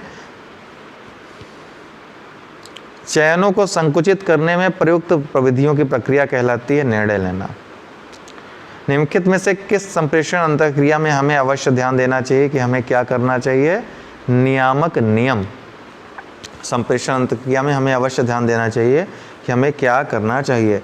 संचार प्रक्रिया में निम्नलिखित में से कौन सा चरण पहले आता है? इसके पहले आप देख ही चुके हैं, तो कूट लेखन इनमें से पहले आता है। निम्नलिखित में से कौन उस कौशल को स्पष्ट कर, वो फिगरवा रट लीजिए जो शुरुआत में दिखाए थे। निम्नलिखित में से कौन उस कौशल को स्पष्ट करता है जो अंतःक्रिया एवं संप्रेषण को सुगम बनाता है? तो सामाजिक कौशल, बी वाला राइट आंसर है। अधोलिखित में से कौन सकारात्मक संप्रेषण माध्यम नहीं है? तो ज़्यादा वैयक्तिक होना, ये सकारात्मक संप्रेषण माध्यम नहीं है। समूह की भावना से ही कार्य संगठन में करना होता है, ज़्यादा वैयक्तिक होना हानिकारक होता है। तो ए वाला राइट आंसर है। संचार में निष्पंदन के बुरे प्रभाव पहले ही चर्चा कर चुके हैं। कम करने के लिए किस उपाय का उपयोग किया जाता है?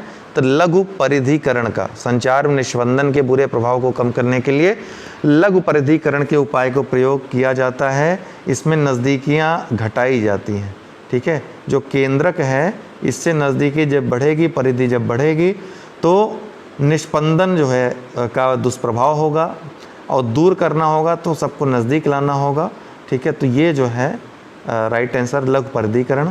औपचारिक दिशा निर्देश एवं प्राधिकार पदानुक्रम संचार के किस प्रकार के उदाहरण हैं? तो नियंत्रण के उपागम है। औपचारिक दिशा निर्देश देना, प्राधिकार पदानुक्रम संचार, ये नियंत्रण के साधन है। ए वाला राइट आंसर है। निम्नलिखित में से कौन द्वंद्व समाधान की अस्वस्थ अनुक्रिया है? तो समझौता पाने की अक्षमता। समझौता पाने की अक्षमता द्वंद्व समाधान की अस्वस्थ अनुक्रिया है। समानुभूत के लिए निम्नलिखित में से कौन सही है? तो इनमें से केवल दूसरा सही है। समानुभूति और सहानुभूत दोनों समान है, गलत है।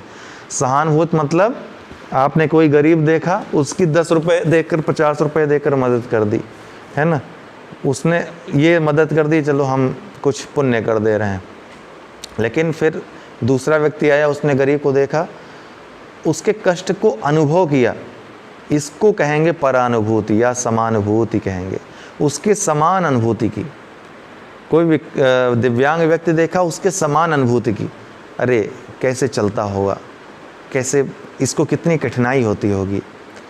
इस तरीके से जब आप कार्य करोगे तो आप प्रयास करोगे कि आप उसकी और ज़्यादा मदद कर पाओ और हेल्प कर पाओ। केवल 10 रुपये देकर आप चले ना जाओ, ठीक है, बाकी आप आगे के खाने का भी उसका जुगाड़ करके चलाओ, इस ओर प्रेरित करता है ये। तो पहला वाला गलत है। व्यक्ति में दूसरों की भावनाओं को समझना समानुभूत है, तो ये बिल्कुल सही है। दूसरे के कष्टों और संवेगों का अनुभव करने और समझने को समानुभूति कहते हैं। संचार में सबसे महत्वपूर्ण शब्द क्या है? तुम और हम। तुम और हम की भावना जो है ये महत्वपूर्ण है, ठीक है। अशाब्दिक संचार में निहित हैं भाव भंगिमा, देह मुद्राएं, भावात्मक अभिव्यक्ति, ये सभी अशाब्दिक, शब्दों की जरूरत नहीं है, जुबान की जरूरत नहीं है। हालांकि लोक सेवा आयोग ने 2020 में ए उत्तर माना था, रिवाइज आंसर की दी नहीं है, इसलिए पता नहीं चला है कि इन्होंने बदला है कि नहीं बदला है। लेकिन बी वाला राइट आंसर होगा। लहजे में तो आपकी भाषा जुबान आ ही जाती है ना।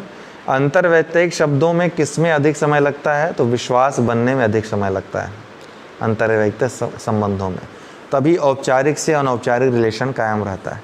निम्नलिखित में से किसका प्रयोग अंतर्वैयक्तिक संबंध व्यक्त करने में नहीं किया जाता है? तो इसमें से किसका प्रयोग नहीं किया जाता है? संगठनात्मक कौशल को छोड़कर लोक कौशल, जीवन कौशल, मृदु कौशल का प्रयोग अंतर्वैयक्तिक संबंध व्यक्त करने में किया जाता है। तो ठीक है, तो डी वाला राइट आंसर है। साइमन द्वारा प्रस्तावित निर्णय लेने की प्रक्रियाओं में से निम्नलिखित में से विषम प्रक्रिया कौन सी है? तो तदात्मीकरण क्रिया। साइमन द्वारा प्रस्तावित निर्णय लेने की क्रियाओं में तदात्मीकरण क्रिया एक विषम प्रक्रिया है, बाकी सब प्रक्रियाएं सम प्रक्रियाएं हैं। बुद्धिपूर्ण क्रिया, अविकल्प क्रिया, चयन क्रिया। अधोलिखित में से कौन निर्णय प्रक्रिया का अंतिम चरण है? निर्णय की प्रभावकारिता का मूल्यांकन, ये अंतिम चरण है। तो निर्णय की प्रभावकारिता का मूल्यांकन किसी भी शोध प्रक्रिया का अंतिम चरण रहता है, ध्यान रखिएगा। तो निर्णय, वो संप्रेषण का अंतिम चरण प्रतिपुष्टि था, ध्यान रखिएगा। आप बिल्कुल निर्णय में मूल्यांकन अंतिम प्रक्रिया, अंतिम चरण होता है। तर्कना के स्थापित नियमों के विपरीत निर्णय प्रक्रिया में निहित है अनिश्चितता। निर्णय प्रक्रिया में व्यक्ति के सामने कई विकल्प होते हैं, इनमें उपलब्ध सूचनाओं की अनिश्चितताएं होती हैं। इस अनिश्चितता का मुख्य कारण यह होता है कि उपलब्ध सूचना के कई पहलू गायब होते हैं। सहज ज्ञान निर्णय अनुभव, भावनाओं और संचित फैसलों पर आधारित निर्णय होता है। एक सुपरिभाषित समस्या में अधोलिखित विशेषताएं होती हैं, क्या क्या? प्रारंभिक अवस्था, लक्ष्य अवस्था, संकारक एवं नियंत्रक अवस्था। ये सुपरिभाषित समस्या में प्रयुक्त विशेषताएं होती हैं। समस्या समाधान में के त्रिप्रक्रम आगम के अनुसार निम्न में से कौन अंतर्दृष्टि का एक प्रकार नहीं है? तो इसमें चयनात्मक कूट संकेत, चयनात्मक तुलना और चयनात्मक संयुक्ति आते हैं। इसमें चयनात्मक भंडारण नहीं आता है, तो सी वाला राइट आंसर होगा।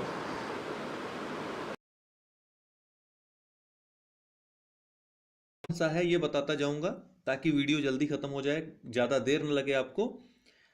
पढ़ने के लिए आप जो उत्तर इसका दिया हुआ है वो आप पीडीएफ लेकर पढ़ सकते हैं, टेलीग्राम पे मैं तुरंत दे दे रहा हूं, ठीक है। संप्रेषण में किसका नियम प्रयुक्त होता है? KISS का। बी इसका उत्तर होगा, keep it short and simple, ठीक है। कम्युनिकेशन में किसका नियम keep it short and simple के लिए प्रयुक्त होता है? निम्नलिखित में से कौन सा कारण त्योरी चढ़ाने के नकारात्मक संकेत के रूप में व्यक्त किया जाता है? त्योरी चढ़ाना, कहते हैं ना, एक कहावत भी कही है, त्योरी चढ़ा रहे हैं। तो किससे? डी से। इसका जो है किससे, किसके नकारात्मक संकेत के रूप में व्यक्त किया जाता है? चिढ़ के, ठीक है। डी होगा इसका उत्तर। निम्नलिखित कारणों में देखिए बहुत ही सिंपल चीजें होती हैं, थोड़ा सा शब्द जटिल होते हैं इसलिए समझ में नहीं आती हैं। यदि आप थोड़ा सा व्यवहारिक रूप से समझने का प्रयास करेंगे तो प्रश्नों को समझ पाएंगे। अगर हिंदी में ना समझ आए तो इंग्लिश में उसको समझने का प्रयास करिए, ठीक है। इंग्लिश इसका हमारे पास प्रश्न पत्र उपलब्ध नहीं था, इसलिए मैं नहीं बता पा रहा हूं। अगर मिलता है तो इंग्लिश वाला भी मैं सेगमेंट करा दूंगा। निम्नलिखित कारणों में से कौन आगे झुकने के धनात्मक वैयक्तिक संकेत द्वारा अभिव्यक्त किया जाता है? ठीक, इसमें एकाग्रता होगा इसका उत्तर। ये आगे झुकने के धनात्मक पॉजिटिव वैयक्तिक संकेत द्वारा अभिव्यक्त किया जाता है। निम्नलिखित में से कौन संप्रेषण की बाधाओं में गृहीता की कमजोरी है? गृहीता मतलब ग्रहण करने की कमजोरी है। निम्नलिखित जो ग्रहण करता है उसकी कमजोरी, जो संप्रेषण की बाधाओं में गृहीता की कमजोरी क्या है? पूर्वाग्रह, ठीक है। पूर्वाग्रह गृहीता कमजोरी है, बाकी सब प्रेषक जो संदेश भेजता है उसकी अस्पष्टता, शब्दाडंबर, समय, ये सब जो भेज रहा है संदेश उसकी कमजोरी है। जबकि पूर्वाग्रह से ग्रसित होना ये गृहीता की, जिसके पास संदेश भेजा जा रहा है उसकी कमजोरी है। यहां कथन और कारण दिया हुआ है। अंतरवैयक्तिक भूमिकाएं व्यक्ति के उन व्यवहारों से संबंधित होती हैं जो अंतरवैयक्तिक संबंधों पर केंद्रित होते हैं। रीजन है, ऐसी भूमिकाएं अधिकार और संस्कृति से प्रत्यक्षता जुड़ी होती हैं। इसमें ए और आर दोनों सही हैं और आर ए का सही स्पष्टीकरण करता है। अर्थात अंतरवैयक्तिक भूमिकाएं व्यक्ति के उन व्यवहारों से संबंधित होती हैं जो अंतरवैयक्तिक संबंधों पर केंद्रित रहते हैं, और ऐसी भूमिकाएं अधिकार और संस्कृति से प्रत्यक्षता जुड़ी होती हैं, इसीलिए ए सही है, ठीक है। तो ए जो है इसका ए और आर दोनों सही हैं और आर ए का सही स्पष्टीकरण करता है। निम्नलिखित में से कौन सी अंतरवैयक्तिक भूमिका नहीं है? इसमें नाम मात्र का अध्यक्ष, नेता, संपर्क। डी जो है मालिक, बॉस जो होता है वो अंतरवैयक्तिक भूमिका में नहीं आता है। जबकि नाम मात्र का अध्यक्ष, नेता, संपर्क भूमिका तीनों जो है अंतर्व्यक्तिक भूमिकाएं हैं। जो अल्पकालिक समायोजनों एवं दीर्घकालिक संरचनात्मक परिवर्तनों में समता बनाए रखे उसे क्या कहेंगे? संसाधन आवंटक। संसाधन आवंटक, बी इसका उत्तर होगा। द्वंद्व समाधान में निम्नलिखित में से कौन द्वंद्व संबंधी या संघर्ष संबंधी मुद्दों के बारे में सहमति के क्षेत्रों पर बल देने और असहमति के क्षेत्रों की उपेक्षा की व्याख्या करता है? इसका बी उत्तर होगा, शमन करना। मामले को, जो विवाद है उसका शमन करना ना। सहमति के क्षेत्रों पर बल देने और असहमति के क्षेत्रों की उपेक्षा करने की व्याख्या करता है बी, शमन करना। द्वंद्व समाधान की शैलियों में से कौन बचकर निकलने की शैली के रूप में जाना जाता है? सी इसका उत्तर होगा कि निर्णय टालने द्वारा दोनों पक्षों की रुचियों की उपेक्षा करना, निर्णय को एक प्रकार से टालना, कौन ये बचकर निकलने की शैली के रूप में जाना जाता है। निम्नलिखित में से कौन दूसरों के साथ संबद्ध होने की आवश्यकता दर्शाता है? सम्मिलित होने की आवश्यकता, ये दूसरों के साथ संबद्ध होने की आवश्यकता दर्शाता है। ठीक है, सूची फर्स्ट को सूची सेकंड से मिलाना है। संप्रेषण की बाधाएं और बाधाओं के प्रकार दिए हुए हैं, इनको मिलाना है। अर्थात शब्द भंडार से संबंधित क्या है बाधा? भाषा, भाषा संबंधित बाधा है ये, ठीक है ना, शब्द भंडार। दूरी जो है ये संरचनात्मक बाधा है, ठीक है ना, दूरी संरचनात्मक बाधा है। जल्दबाजी पारिस्थितिकी बाधा है और कोलाहल पर्यावरणीय बाधा है। ठीक, तो इसका उत्तर होगा डी, 4-1-3-2। 4-1-3-2। शब्द भंडार भाषा संबंधी बाधा है, दूरी संरचनात्मक बाधा है, जल्दबाजी पारिस्थितिकी बाधा है, कोलाहल पर्यावरणीय बाधा है। निम्नलिखित में से कौन तदनुभूतिपूरक श्रवण की विशेषता नहीं है? तदनुभूति परक श्रवण की विशेषता नहीं है, बी होगा, मूल्यांकन परक होना तदनुभूति पूरक श्रवण की विशेषता नहीं है। निम्नलिखित संप्रेषण के पक्षों में से बेमेल पद ज्ञात करना है। संप्रेषण के पक्षों में से बेमेल पद ज्ञात करना है। पहुंच, विषयों की प्राथमिकता, बाधाएं और व्यवहार का अर्थ। तो इसमें डी उसका उत्तर होगा। ठीक है, ये सभी जो है बाकी तीन जो है भौतिक पक्ष हैं, जबकि व्यवहार का पक्ष संप्रेषण का मनोसामाजिक पक्ष है। ठीक, इसलिए डी इसका उत्तर होगा। निम्नलिखित में से कौन एक अंतर्व्यक्तिक संबंधों का निर्माण में समस्या उत्पन्न कर सकता है? शर्मीलापन, सामयिक परिपक्वता, दृढ़ता परकता या फिर तदनुभूति। तो इसमें शर्मीलापन अंतर्व्यक्तिक संबंधों के निर्माण में समस्या उत्पन्न करते हैं। किसी संगठन में संप्रेषण जो प्रकारों एवं स्तरों से परे जाता है, जो प्रकारों और स्तरों पे नहीं चलता, उसे क्या कहते हैं? विकर्ण संप्रेषण उसको कहते हैं। ये जितने प्रकार संप्रेषण है सबके बारे में दिया हुआ है। अंतर्वैयिक संप्रेषण के निम्नलिखित प्रतिमानों में से किसमें समानता संबंध संपोषित होता है, परंतु प्रत्येक व्यक्ति के पास भिन्न क्षेत्रों का प्राधिकार भी होता है? तो संतुलित विभाजन प्रतिमान, समानता प्रतिमान, असंतुलित विभाजन प्रतिमान और एकाधिकार प्रतिमान। तो इसका उत्तर होगा संतुलित विभाजन प्रतिमान। जितने प्रतिमान हैं सबके बारे में दिया है, पढ़ सकते हैं आप। निम्नलिखित संप्रेषण संजालों में से किसमें समूह का प्रत्येक सदस्य केवल अपने से निकटतम सदस्य से ही संप्रेषण कर सकता है?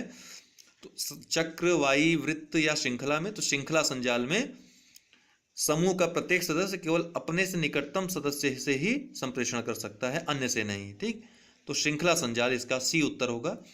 जब व्यक्ति यह अनुभव करते हैं कि उनके व्यवहार को प्रतिबंधित किया जा रहा है तो वे एक प्रकार से प्रतिक्रिया करते हैं।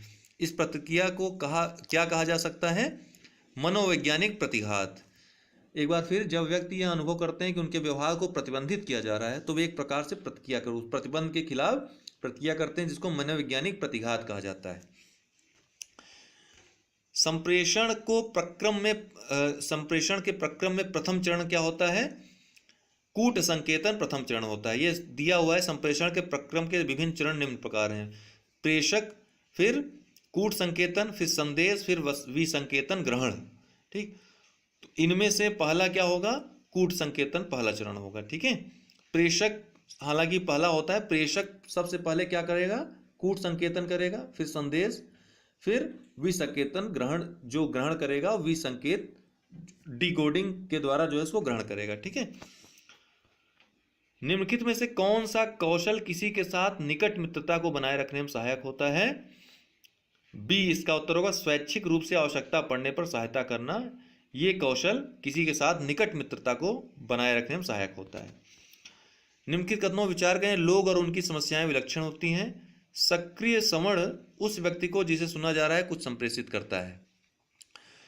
ए और आर दोनों सही हैं और आर ए की सही व्याख्या करता है। इसका डी उत्तर होगा। ठीक है। प्राप्त किए गए संदेश में कोई विचलनशीलता जिसका पूर्व कथन स्रोत पर नहीं किया जा सकता है गुणारोपित की जाती है। प्राप्त किए गए संदेश में कोई विचलनशीलता जिसका पूर्व कथन स्रोत पर नहीं किया जा सकता था गुणारोपित किस पे की जाती है? कोलाहल पे। ठीक है। बी इसका उत्तर होगा। अब यहां पे दिया हुआ है संचार के प्रकार और चर। संचार के प्रकार दिए हुए हैं और चर दिया हुआ है। तो संचार के प्रकार दिए हुए हैं, इनका चर दिया हुआ है, किसके द्वारा ये किए जाते हैं। तो देखिए इनमें जो है किस चीज को ये इंगित करते हैं। ठीक। तो शाब्दिक जो होता है ये भाषा प्रवाहिता को इंगित करता है। चर इसका भाषा प्रवाहिता होती है। लिखित का जो है संज्ञानात्मक क्षमता होती है। संकेत का सामाजिक सांस्कृतिक कारक होता है। हर एक सामाजिक सांस्कृतिक स्थानों पर अलग अलग संकेतों के अर्थ होते हैं। ठीक है। तो सामाजिक सांस्कृतिक कारक और दैहिक हाव भाव, ये अंतर्निहित अर्थ, जो दैहिक हाव भाव होते हैं उनके अंतर्निहित कोई अर्थ होता है ना। तो 2 4 1 3 इसका उत्तर होगा बी। हमारे बहुत से निर्णय परिस्थिति के अप्रासंगिक पक्षों से प्रभावित होते हैं। उदाहरण तो वह सुनिश्चित ढंग जिसमें कोई मुद्दा प्रस्तुत किया जाता है अप्रासंगिक पक्षों से प्रभावित होते हैं। यह गोचर क्या कहलाता है? गढ़न के रूप में। हमारे बहुत से निर्णय परिस्थिति के अप्रासंगिक पक्षों से प्रभावित होते हैं। तो इसको गढ़न के रूप में देखते हैं। गढ़न के तहत हमारे बहुत से निर्णय परिस्थिति के अप्रासंगिक पक्षों से प्रभावित होते हैं। जब कोई व्यक्ति किसी निर्णय के वांछित लक्ष्य के बारे में काफी कम जानता हो और जब निर्णय के विकल्प अस्पष्ट हों तो ऐसी परिस्थिति कहलाती है संदिग्ध। जब कोई व्यक्ति किसी निर्णय के वांछित लक्ष्य के बारे में काफी कम जानता हो और जब निर्णय के विकल्प अस्पष्ट हों तो ऐसी परिस्थिति संदिग्ध कहलाती है। ठीक है। निम्नलिखित में से कौन समूह निर्णय लेने की विशेषता नहीं है? सी इसका उत्तर होगा सदस्य कार्यकुशल होते हैं। यह समूह निर्णय लेने की विशेषता नहीं है। बाकी सदस्य विचारों की वर्धित विविधता प्रस्तुत करते हैं। सदस्य प्रभावकारी होते हैं। सदस्य समाधान की वर्धित स्वीकृति की ओर ले आते हैं। ये सब समूह निर्णय लेने की विशेषताएं हैं। ठीक है। समूह के सभी सदस्य कार्यकुशल होते हैं। यह समूह निर्णय लेने की विशेषता नहीं है। निर्णय लेने में निर्णायक कथनों को जाना जाता है स्वतः शोध के रूप में। ठीक है। ए इसका उत्तर होगा। निर्णय लेने में निर्णायक कथन जो होते हैं उनको स्वतः शोध के रूप में जाना जाता है। निम्नलिखित में से कौन एक अवाचिक संप्रेषण सहायक का उदाहरण है? तो ए इसका उत्तर होगा चाक्षुष संपर्क। जो आंखों के द्वारा संपर्क होता है वो अवाचिक, मतलब बिना बोले जो संप्रेषण कम्युनिकेशन होता है उसका उदाहरण है। संप्रेषण की प्रक्रिया में कूट लेखन से क्या तात्पर्य है? कूट लेखन बी इसका उत्तर होगा संकेतों को तंत्रिकी आवेगों में परिवर्तित करना। यही संप्रेषण की प्रक्रिया में कूट लेखन से तात्पर्य है। संकेतों को तंत्रिकी आवेगों में परिवर्तित करना। संप्रेषण के संबंध में संदर्भ किसे कहते हैं? संप्रेषण के संबंध में संदर्भ किसे कहते हैं? प्रभावी बातचीत, वार्तालाप के लिए भौतिक एवं मनोवैज्ञानिक वातावरण, संदेश ग्रहण में बाधा या फिर संदेश के प्रति मौखिक एवं अवाचिक प्रक्रियाएं। बी इसका उत्तर होगा वार्तालाप के लिए भौतिक एवं मनोवैज्ञानिक वातावरण। ठीक। ये संदर्भ किस कहते हैं संप्रेषण के संबंध में। निम्नलिखित कथनों पर विचार कीजिए। कथन ए दिया है, कारण दिया है। अंतर्वैयक्तिक व्यवहार अधिकांशतः आंतरिक आवश्यकताओं द्वारा प्रेरित होते हैं। लोग एक दूसरे से भी व्यवहार आगे बढ़ाते हैं। तो दोनों ही सही हैं और आर ए का सही व्याख्या भी करता है। लोग एक दूसरे से भी व्यवहार आगे बढ़ाते हैं। तो अंतर्वैयक्तिक व्यवहार अधिकांशतः आंतरिक आवश्यकताओं द्वारा प्रेरित होते हैं। इसका ए उत्तर होगा। पेल्ज प्रभाव स्पष्ट करता है। क्या स्पष्ट करता है? डी इसका उत्तर होगा उपयुक्त उपरिगामी प्रभाव के साथ संयुक्त वरिष्ठों की समर्थिता को। उपयुक्त उपरिगामी प्रभाव के साथ संयुक्त वरिष्ठों की समर्थता को पहले प्रभाव स्पष्ट करता है। निम्नलिखित, अगर इसको समझ नहीं आएगा दोस्तों तो रट लीजिएगा, ठीक है, क्योंकि कम समय में तैयार करना है तो कुछ भी करके तैयार तो करना पड़ेगा। निम्नलिखित कथनों पर विचार करिए। कथन दिया है, कारण दिया है। संप्रेषण के नियामक नियम हमें यह बताते हैं कि हमें क्या करना और क्या नहीं करना चाहिए। बिल्कुल, संप्रेषण में अंतःक्रियाओं की संरचना और समन्वय आवश्यक है। दोनों ही सही है, लेकिन आर ए का सही कारण नहीं है, सही कारण भी है, ठीक है ना। हमें क्या करना चाहिए क्या नहीं करना चाहिए, संप्रेषण के जो नियम हैं वो बताते हैं। और संप्रेषण में अंतःक्रियाओं की संरचना और समन्वयन दोनों आवश्यक है, तो ये ए और आर दोनों सही हैं और आर ए का सही स्पष्टीकरण है, ठीक है। अब नकारात्मक निजी व्यवहार दिए हैं, इनका कारण दिए हैं, ठीक है ना। गले के पीछे एक हाथ रखना, ये सभी दोस्तों देखिए चारों जो दिए हैं, गले के पीछे हाथ रखना, आंखें सिकोड़ना, नाक सहलाना, चश्मा उतार कर नीचे रखना, ये सब नकारात्मक निजी व्यवहार आप लोगों ने भी किया होगा, करते होंगे, इसलिए ये समझ सकते हैं। बहुत ही आसान प्रश्न है ये। गले के पीछे जब आप एक हाथ रखते हैं तो ये एक प्रकार से असहमति को दर्शाते हैं, आप असहमति बताते हैं। आंखें सिकोड़ने का अर्थ होता है अस्वीकृति व्यक्त करना किसी चीज के प्रति। नाक सहलाते हैं तो इसका मतलब अतिशयोक्ति, कोई बहुत अतिशयोक्ति बात कर दे तो आप नाक सहलाते हैं व्यंग्य रूप में, ठीक है ना। और चश्मा उतार कर दे नीचे रखना मतलब नहीं सुन रहे हैं, सुन ही नहीं रहे हैं, चश्मा उतार दिए नीचे रख दिए, ठीक। तो इसका कौन सा उत्तर होगा, ए इसका उत्तर होगा। 4 3 2 1। गले के पीछे एक हाथ रखना मतलब असहमति व्यक्त करना, आंखें सिकोड़ना मतलब अस्वीकृति व्यक्त करना, नाक सहलाना मतलब अतिशयोक्ति, और चश्मा उतार कर नीचे रखना मतलब नहीं सुन रहे हैं। दूसरे लोगों की तुलना के आधार पर हमारी राय और योग्यताओं के मूल्यांकन की प्रवृत्ति और जो हमारे समान है उनके तुलना करने की पसंदगी जानी जाती है सामाजिक तुलना सिद्धांत के रूप में, ठीक है। हमारी दूसरों लोगों की तुलना के आधार पर हमारी राय और योग्यताओं के मूल्यांकन की प्रवृत्ति और जो हमारे समान है उनके तुलना करने की पसंदगी सामाजिक तुलना सिद्धांत के रूप में जानी जाती है। अच्छे श्रोता बनने के लिए जो 2 कौशल संबंधित हैं वे कौन कौन से हैं, ध्यान देना और प्रतिपुष्टि प्रदान करना। अच्छे श्रोता बनने के लिए क्या जरूरी है, ध्यान देना और प्रतिपुष्टि प्रदान करना, ठीक है। अर्थात जो बोल रहा है वक्ता है उसको एक प्रतिपुष्टि हो जाए कि हाँ आप उसकी बातों पे ध्यान दे रहे हैं, ठीक। तो अच्छे श्रोता बनने के लिए ये 2 कौशल संबंधित हैं। एक सक्रिय श्रोता द्वारा एक तकनीक जिसे प्रयोग में लाया जा सकता है वह कौन सी तकनीकी है, वक्ता के शब्दों को अन्य शब्दों में व्यक्त करना। यह तकनीक ही प्रयोग में लाई जा सकती है अगर सक्रिय श्रोता है तो, ठीक है। तो सी है उसका उत्तर। निम्नलिखित में से कौन एक कमजोर तर्क देने और उसे किसी और के नाम पर आरोपित करने ताकि आप उसका खंडन कर सकें को स्पष्ट करता है। तो इसको पुतला का तर्क कहते हैं, ठीक है ना। कमजोर तर्क दिया जाता है और उसे किसी और के नाम पर आरोपित किया जाता है ताकि आप उसका खंडन कर सकें, तो इसे पुतला का तर्क कहते हैं। संदेश क्या होता है, यह एक सुस्पष्ट संकेत होता है जो कोलाहल स्तर से ऊपर होता है, ठीक है ना। कोलाहल स्तर से ऊपर होता है, यह संदेश होता है। ए इसका उत्तर होगा। मानवीय संप्रेषण प्रक्रिया के कुछ अंग नीचे दिए गए हैं। संप्रेषण प्रक्रिया में घटाने वाले सही क्रम को चुनिए, अर्थात ऊपर से नीचे वाले क्रम में, ठीक है। पुनर्निवेश दिया है, संदेश दिया है, कोलाहल दिया है।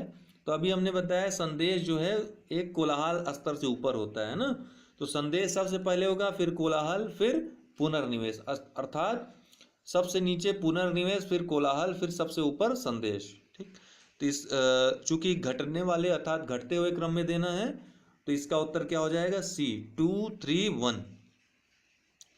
निम्नलिखित में से कौन हमारे अंतर्निहित व्यवबोधों को स्पष्ट करता है जो लोगों के व्यवहार की व्याख्या करने का ध्यान रखता है और जो दूसरों से संप्रेषण करने के समुचित तरीकों को स्पष्ट करता है।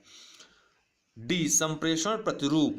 संप्रेषण प्रतिरूप क्या करता है, हमारे अंतर्निहित व्यवबोधों को स्पष्ट करता है जो लोगों के व्यवहार की व्याख्या करने का ध्यान रखता है और जो दूसरों से संप्रेषण करने के समुचित तरीकों को स्पष्ट करता है। अंतर्वैयक्तिक संप्रेषण में नीति शास्त्र यह क्या है, विचारने योग्य है। ठीक है ना, नीतिशास्त्र विचारने योग्य है। 4 ऑप्शन दिए हैं। समझने में अवरोध को बढ़ाता है, गलत। ईमानदारी के रास्ते में बाधा उत्पन्न करता है, गलत। हो ही नहीं सकता। विचारने योग्य नहीं, ये भी गलत है। नीतिशास्त्र विचारने योग्य है, हमेशा विचारणीय है, तो डी इसका उत्तर होगा। प्रभावी श्रवण समावेश करता है अपने संदेश की समझ की पुष्टिकरण को, अर्थात जो संदेश दिया जा रहा है उसको हमने समझ लिया, उसकी पुष्टि करना इस प्रभावी श्रवण को समावेश करता है, तो डी इसका उत्तर होगा। निर्णय निर्माण में त्रुटियां इस कारण होती हैं क्योंकि हम निर्णय निर्माण स्वतः शोध का उपयोग उस सीमा से परे करते हैं जिनके लिए उन्हें बनाया गया है। ठीक, हम निर्णय निर्माण स्वतः शोध का उपयोग उस सीमा से परे करते हैं जिनके लिए उन्हें बनाया गया है, सी इसका उत्तर होगा। निर्णय लेने में किसी न्यायाधीश का निर्णय समानता और यादृच्छिक लगने वाले रूप में करना कहलाता है प्रतिनिधिक स्वतः शोध। निर्णय लेने में किसी न्यायाधीश का निर्णय समानता और यादृच्छिक लगने वाले रूप में करना कहलाता है प्रतिनिधिक स्वतः शोध। क्रियाओं, परिणामों और आनुषंगिकताओं की धारणा जो किसी विशिष्ट विकल्प से संबंधित हो को जाना जाता है निर्णय खांचे के रूप में, डिसीजन फ्रेमिंग के रूप में जाना जाता है। क्रियाओं, परिणामों और आनुषंगिकताओं की धारणा को जो किसी विशिष्ट विकल्प से संबंधित हो उसको निर्णय खांचे के रूप में जाना जाता है। किसी प्रबंधक के निर्णय लेने की प्रक्रिया के चरण निम्नलिखित हैं, उन्हें सही क्रम में व्यवस्थित कीजिए। यहाँ प्रक्रिया दी हुई है, समस्या को परिभाषित करना, प्रतिबंधक तत्वों को पहचानना, संभावित विकल्प का विकास करना, एक नियंत्रित एवं मूल्यांकन तंत्र को स्थापित करना। उस दिन हमने आपको बताया था पहले वाले वीडियो में, सबसे पहले क्या करेंगे, प्रतिबंधक तत्वों को पहचानेंगे, अर्थात समस्या को पहचानेंगे, फिर समस्या को परिभाषित करेंगे, फिर संभावित विकल्प का विकास करेंगे, उसके बाद मूल्यांकन करेंगे, अर्थात एक नियंत्रण एवं मूल्यांकन तंत्र को स्थापित करेंगे। तो 2, 1, 3, 4 B इसका उत्तर होगा। निर्णय लेने की एक संख्यात्मक तकनीकी जो निर्णय पथों के संपूर्ण संभावित विकल्प दर्शाती है। देखिए संख्यात्मक तकनीकी वो डेल्फी तकनीकी है, याद रखिएगा। निर्णय लेने की संख्यात्मक तकनीकी डेल्फी तकनीक है। ठीक है, निम्नलिखित में से एक को छोड़कर सभी एक मैनेजर या प्रबंधक को प्रभावी निर्णय लेने के वातावरण बनाने की प्रमुख कौशलपूर्ण योजना है। निम्नलिखित में से एक को छोड़कर सभी एक मैनेजर या प्रबंधक को प्रभावी निर्णय लेने के वातावरण बनाने की प्रमुख कौशलपूर्ण योजना है। इनमें से कौन नहीं है, तो नई बातों को करने के लिए तैयार रहना। बाकी सब क्या है, दूसरों को निर्णय लेने के लिए प्रोत्साहित करना, पूर्ण रूप से केवल अपने ऊपर ही निर्भर रहना, गुणात्मक सूचना के महत्व को पहचानना। इसका दोस्तों एक्चुअल में सी उत्तर होगा। ठीक है ना, सी उत्तर होगा, पूर्ण रूप से केवल अपने ऊपर ही निर्भर रहना। ये इसको छोड़कर बाकी तीनों प्रमुख कौशलपूर्ण योजनाएं हैं। ठीक है, ये सी होगा इसका उत्तर, सी कर लीजिएगा। ठीक है, अर्थात पूर्ण रूप से केवल अपने ऊपर ही निर्भर नहीं रहना है, बाकी तीनों ही प्रबंधक को प्रभावी निर्णय लेने के वातावरण बनाने की प्रमुख कौशलपूर्ण योजनाएं हैं। एक ऐसा सामूहिक प्रयास जो वैकल्पिक विचार उत्पन्न कर एक प्रबंधक को समस्या का समाधान करने में सहायता करता है, क्या कहलाता है, नामिक समूह तकनीक। एक ऐसा सामूहिक प्रयास है, नामिक समूह तकनीक, जो वैकल्पिक विचार उत्पन्न कर एक प्रबंधक को समस्या का समाधान करने में सहायता करता है, नामिक समूह तकनीक कहलाता है। वैकल्पिक विचार या नामिक विचार जो प्रस्तुत करता है। इस गद्यांश के लेखक ने गद्यांश का एक पार्ट आ गया था उसमें, निम्नलिखित में से कौन असत्य है। अंतर्वैयक्तिक कौशल विकसित होते हैं अनुकरण द्वारा, सविराम दंड द्वारा, तादात्मीकरण द्वारा या फिर आत्मसातीकरण द्वारा। इसमें कौन असत्य है आपको चुनना है, तो अनुकरण द्वारा सही है, तादात्मीकरण द्वारा सही है, आत्मसात करने के द्वारा ये भी सही है। अंतर्वैयक्तिक कौशल सविराम दंड द्वारा नहीं जो है, अर्थात आप दंड देते रहो तो उससे अंतर्वैयक्तिक कौशल विकसित नहीं होते हैं। ठीक, तो इसका बी उत्तर होगा। निम्नलिखित में से कौन संप्रेषण में गृहीता की कमजोर प्रकार की रुकावट है। अस्पष्टता, शब्दजाल, समय या पूर्वाग्रह। पढ़ चुके हैं इसको, तो पूर्वाग्रह इसका उत्तर होगा डी। निम्नलिखित में से कौन संकेत असौहार्दपूर्ण समझा जाता है। किसी के हाथ को अपने हाथ में लेना, घूरना, दृष्टि संपर्क या मुस्कुराना। तो असौहार्दपूर्ण इसमें से कौन लग रहा है, सीधी सी बात है बी लग रहा है, घूरना इसका उत्तर होगा। निम्नलिखित में से कौन अंतर व्यक्तिक संबंधों के निर्माण में समस्या उत्पन्न कर सकता है? शर्मीलापन। निम्नलिखित कथनों पर विचार कर, लोग और उनकी समस्याएं विलक्षण होती हैं। ये तो हो चुका है, इसका बी उत्तर होगा। ए और आर दोनों सही हैं, किंतु आर ए का सही स्पष्टीकरण है। संबंधों की संरचना संबंधित है। अगला है संबंधों की संरचना संबंधित है, अभिप्रेरणा से संबंधित है संबंधों की संरचना। ठीक है। निम्नलिखित कारणों में से कौन आगे झुकने के धनात्मक व्यक्तिक, आप जानते हैं सी हो चुका है, एकाग्रता इसका उत्तर होगा। नित्य अत्यंत परिष्कृत और कलात्मक स्वरूप है अशाब्दिक संप्रेषण का। नित्य के द्वारा अशाब्दिक संप्रेषण किया जाता है। ठीक है ना। इसमें भाव, शरीर की भाव भंगिमाओं पर आधारित अशाब्दिक संप्रेषण का अत्यंत परिष्कृत और कलात्मक स्वरूप यह है। इसके द्वारा विभिन्न प्रकार के भाव भंगिमाओं द्वारा अपनी बातों को रखा जाता है।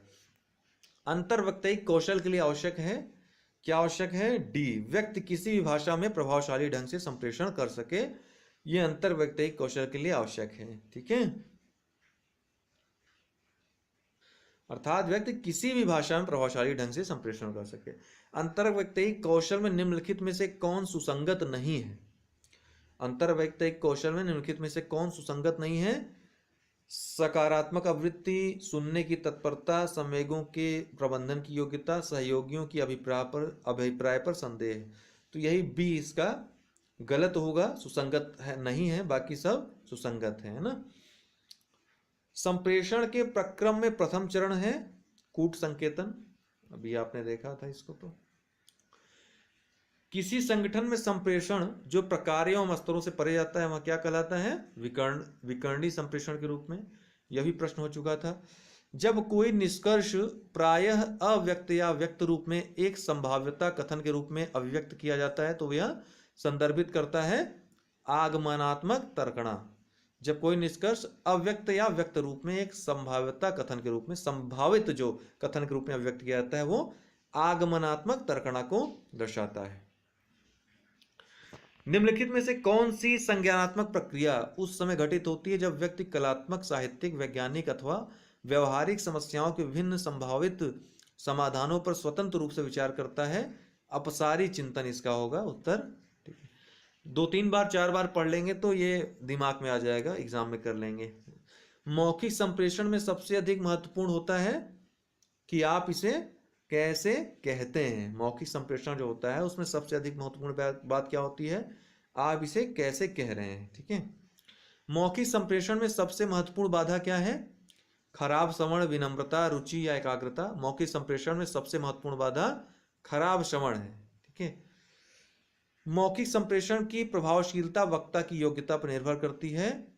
सरल भाषा प्रयोग की, लंबे वाक्य प्रयोग की, विदेशी शब्द प्रयोग किया, जटिल शब्द प्रयोग। तो मौखिक संप्रेषण में सरल भाषा का प्रयोग करना चाहिए।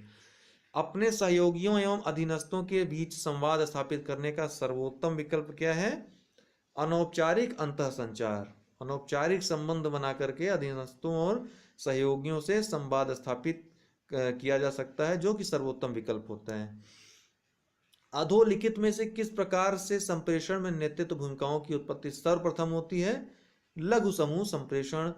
ठीक है। बाकी सब नहीं। अंतःवैयक्तिक, द्विकीय संप्रेषण, आभासी यथार्थ संप्रेषण न होकर के लघु समूह संप्रेषण होगा। ठीक है। संप्रेषण नेतृत्व की भूमिकाओं की उत्पत्ति सर्वप्रथम लघु समूह संप्रेषण में होती है। टेलीफोन द्वारा संप्रेषण उदाहरण है रेखीय संप्रेषण का, अरेखीय संप्रेषण का, वर्तुल संप्रेषण का या फिर यांत्रिक संप्रेषण का।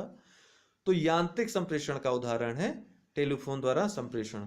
टेलीफोन द्वारा जो कम्युनिकेशन होता है वो यांत्रिक संप्रेषण का उदाहरण है। अपने सहकर्मियों के साथ वार्तालाप के दौरान साधारणतः आप क्या करते हैं? गंभीर रहते हैं, मुस्कुराते हैं, उनके विचारों के समर्थन मुस्कुराते हैं या सही समय पर मुस्कुराते हैं? तो सही समय पर मुस्कुराते हैं। ठीक है।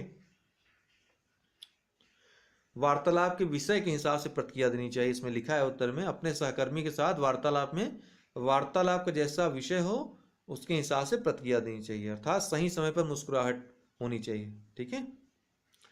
संचार का वह साधन जो बहुत सारे आदाताओं को एक स्रोत से एक साथ सूचना प्रसारित करता है वो क्या कहलाता है? अंतः समूह संप्रेषण। संचार का वह साधन जो बहुत सारे आदाताओं को एक स्रोत से एक साथ सूचना प्रसारित करता है, तो इसको अंतः समूह संप्रेषण कहते हैं। बहुत सारे आदाताओं को एक स्रोत से एक साथ सूचना प्रेषित करना। कक्षा में संप्रेषण को सामान्यतः समझा जाता है, जो कक्षा में क्लास में जो संप्रेषण कम्युनिकेशन होता है उसको सामान्यतः समझा जाता है, संज्ञानात्मक क्षमता समझा जाता है। तो अभी ये प्रश्न पीसीएस मेंस में पूछ लिया था, सिलेबस के बाहर का था, तो उसका उत्तर बी होगा, संज्ञानात्मक समझा जाता है। ठीक है। एक वर्तुल संप्रेषण में संकूटक कूटभंजक हो जाता है जहां वह होता है स्रोत समूह। एक वर्तुल संप्रेषण में संकूटक कूटभंजक हो जाता है जहां वहां होता है स्रोत समूह। ठीक है। कोई अधिकारी मीटिंग के दौरान अपनी लेखनी मेज पर पटक कर प्रकट करता है, क्या प्रकट करता है? उसके क्रोध को, है ना। किसी व्यक्ति में दूसरे के साथ काम करने का सर्वाधिक महत्वपूर्ण अंतर्वैयक्तिक कौशल है योग्यता। किसी व्यक्ति में दूसरे के साथ काम करने की सर्वाधिक महत्वपूर्ण अंतर्वैयक्तिक कौशल क्या है? योग्यता होनी चाहिए। ठीक है। निर्णय से संबंधित समस्याएं क्या हैं? भय, उम्मीदों से भय, भय एवं झूठी आशा, और उपयुक्त में से कोई नहीं। तो भय एवं झूठी आशा निर्णय से संबंधित समस्याएं हैं। आप एक बड़े व्यवसाय वर्ग के निदेशक मंडल के सदस्य हैं। किसी विशेष मुद्दे पर आप मंडल के निर्णय से सहमत नहीं हैं। आप क्या करेंगे? सबसे सही उत्तर इसमें यही है कि मंडल के समक्ष अपना दृष्टिकोण उनके विचार हेतु रखेंगे। बाकी तीनों उतने संगत नहीं है, उतने सुसंगत नहीं है जितना कि यह है। जो सबसे अप्रोप्रिएट हो उसमें ऐसे प्रश्नों में आपको उसको लगाना होता है। तो सबसे सही यही है कि मंडल के समक्ष अपना दृष्टिकोण उनके विचार हेतु रखा जाए। समस्या समाधान का एक ऐसा नियम अथवा प्रक्रिया जिसका यदि क्रमशः अनुसरण किया जाए तो यह सुनिश्चित कर देता है कि सही समाधान मिल जाएगा, क्या कहलाता है? कलन विधि। एक बार फिर पढ़ देता हूं। समस्या समाधान का ऐसा नियम अथवा प्रक्रिया जिसका यदि अनुसरण किया जाए तो यह सुनिश्चित कर देता है कि सही समाधान मिल जाएगा, कलन विधि कहलाता है। यह अनुभव करने की अयोग्यता की समस्या का समाधान किसी परिचित वस्तु का असाधारण तरीके से उपयोग द्वारा हो सकता है, क्या कहलाता है? प्रक्रियात्मक स्थिरता के कारण। ठीक है ना। किसके कारण? प्रक्रियात्मक स्थिरता के कारण किसी समस्या के समाधान के लिए किसी परिचित वस्तुओं के नए प्रयोगों को समझ पाने की अक्षमता है। तथ्य, सामग्री और निष्कर्ष के बीच मानसिक संयोजन क्या कहलाता है? अनुमान लगाना। बी, तथ्य, सामग्री और निष्कर्ष के बीच मानसिक संयोजन अनुमान लगाना कहलाता है। अर्थात जो तथ्य हमें प्राप्त होते हैं उनके आधार पर जो हम निष्कर्ष निकालते हैं, मानसिक संयोजन कहते हैं उसको। ठीक। चयनों को संकुचित करने में प्रयुक्त प्रविधियों की प्रक्रिया कहलाती है निर्णय लेना। चयनों को संकुचित करने में प्रयुक्त प्रविधियां निर्णय लेना कहलाती हैं। संचार में सबसे महत्वपूर्ण शब्द क्या है? तुम और मैं, वह और वे, तुम और हम, मैं और वे। तो संचार में सबसे महत्वपूर्ण शब्द तुम और हम है। ठीक है। क्योंकि संचार दो व्यक्तियों या दो समूहों अथवा एक व्यक्ति और समूह के मध्य भी हो सकता है।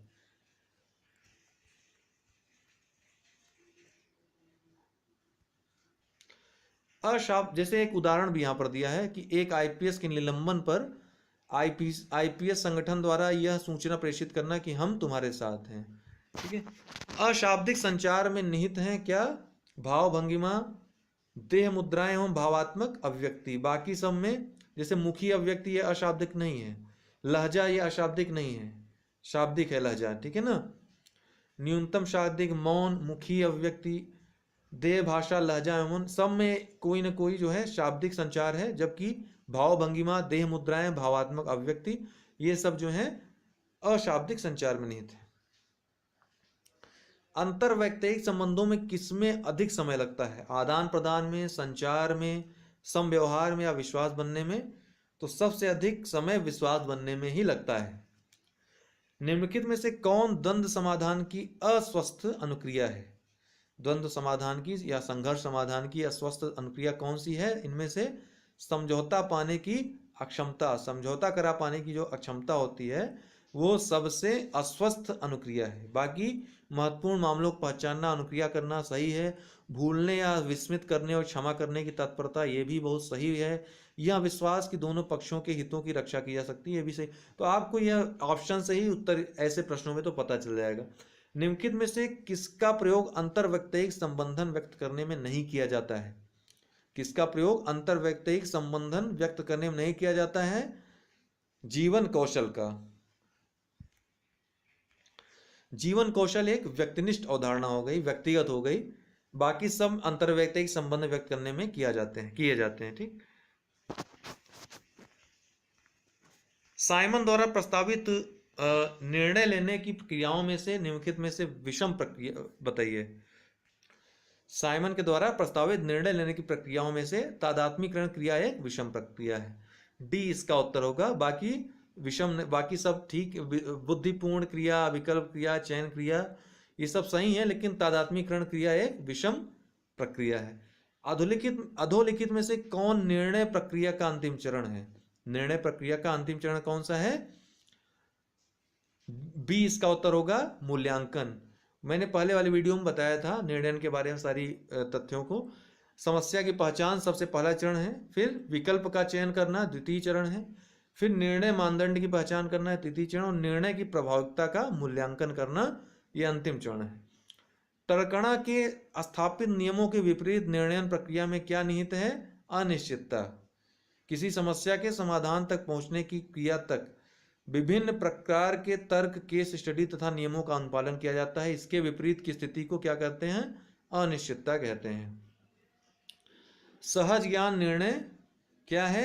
अनुभव, भावनाओं और संचित फैसलों पर आधारित निर्णय है। सहज ज्ञान निर्णय अनुभव, जो सहज ज्ञान हो जाता है, भावनाओं और संचित फैसलों पर आधारित निर्णय है। एक सुपरिभाषित समस्या में अधोलिखित विशेषताएं होती हैं, कौन कौन सी?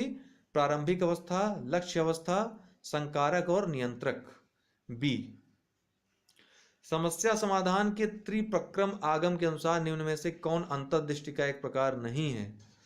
सी इसका उत्तर होगा, चयनात्मक भंडारण अंतर्दृष्टि का एक प्रकार नहीं, बाकी चयनात्मक कूट संकेतन, चयनात्मक तुलना, चयनात्मक संयुक्ति ये अंतर्दृष्टि का एक प्रकार है, लेकिन चयनात्मक भंडारण ये अंतर्दृष्टि का एक प्रकार नहीं है। ठीक। समस्या समाधान के त्रिप्रक्रम आगम के अनुसार चयनात्मक भंडारण अंतर्दृष्टि का एक प्रकार नहीं है, शेष विकल्प त्रिप्रक्रम आगम के अंतर्दृष्टि से सम्मिलित हैं। तो दोस्तों ये रहे जितने प्रश्न अभी तक पूछे गए हैं, वो सभी प्रश्नों को हमने उनका उत्तर यहाँ पर बोल दिया कि समय नहीं है, इनको एक एक टॉपिक में जो है 2-2, 3-3 लेक्चर हो जाएंगे, इसलिए जो है आप सही रहेगा मैं PDF दे दे रहा हूँ, वहाँ से आप पढ़ लीजिए और अगर समझ में ना आए तो रट लीजिए। ठीक है ना, क्योंकि क्वेश्चंस आप देख रहे हैं कि रिपीट भी हो रहे हैं और समझने में भी आसानी है क्योंकि व्यवहारिक हैं, इसलिए समझ भी सकते हैं। तो सक्षमता, संबद्धता और स्वायत्तता की मनोवैज्ञानिक आवश्यकताओं को पूरा करने के लिए किन कौशलों के एक प्रभावी भंडार की आवश्यकता है? तो सक्षम, संबद्ध और स्वायत्त, ये 3 विशेषताएं तभी इन आवश्यकताओं को पूरा किया जा सकता है जब अंतर्वैयक्तिक कौशल के सभी लक्षण विद्यमान हो। तो इसका डी वाला राइट आंसर होगा। निम्नलिखित में से कौन सचेतन श्रवण में बाधा नहीं है? सचेतन श्रवण जिसमें पूर्वाग्रह न हो। पूर्वाग्रह नहीं होगा तभी आप किसी की बात को बहुत ध्यान से सुन पाओगे। तो पूर्वाग्रह किस कारण उत्पन्न हो सकता है या भ्रम किस कारण उत्पन्न हो सकता है? पूर्व निर्णय, संदेश अतिभार, संदेश जटिलता कारण। इसका राइट आंसर बी होगा। 3 नेग्लेक्ट कर देंगे तो। निम्नलिखित में से कौन सा प्रतिरूप अंतर्वैयक्तिक संप्रेषण की गत्यात्मकता पर बल देता है? तो इसमें जो संव्यवहार प्रतिरूप है, क्योंकि आप कितना भी आपके अंदर संप्रेषण कौशल हो, लेकिन अगर संव्यवहार ही नहीं कर रहे हैं तो गति कैसे बढ़ेगी, संप्रेषण आगे कैसे बढ़ेगा? तो इसका सी वाला राइट आंसर है। अंतर्वैयक्तिक संघर्ष का सबसे अधिक उद्धित स्रोत कौन सा है?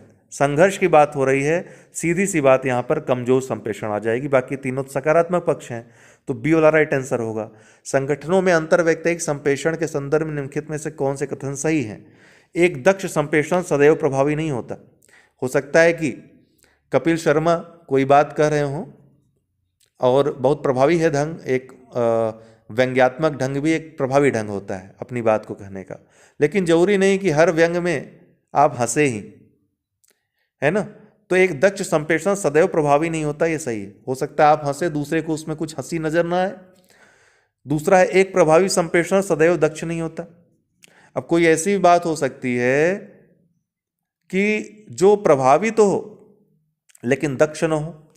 तो सामान्य ढंग से कोई कही गई बात हो जिसमें कोई व्यंग न हो, कोई मजाक न हो, फिर भी हो सकता है आपको उसमें कुछ मजाक नजर आए, कहते ना सीरियस मजाक कर दिया इसने।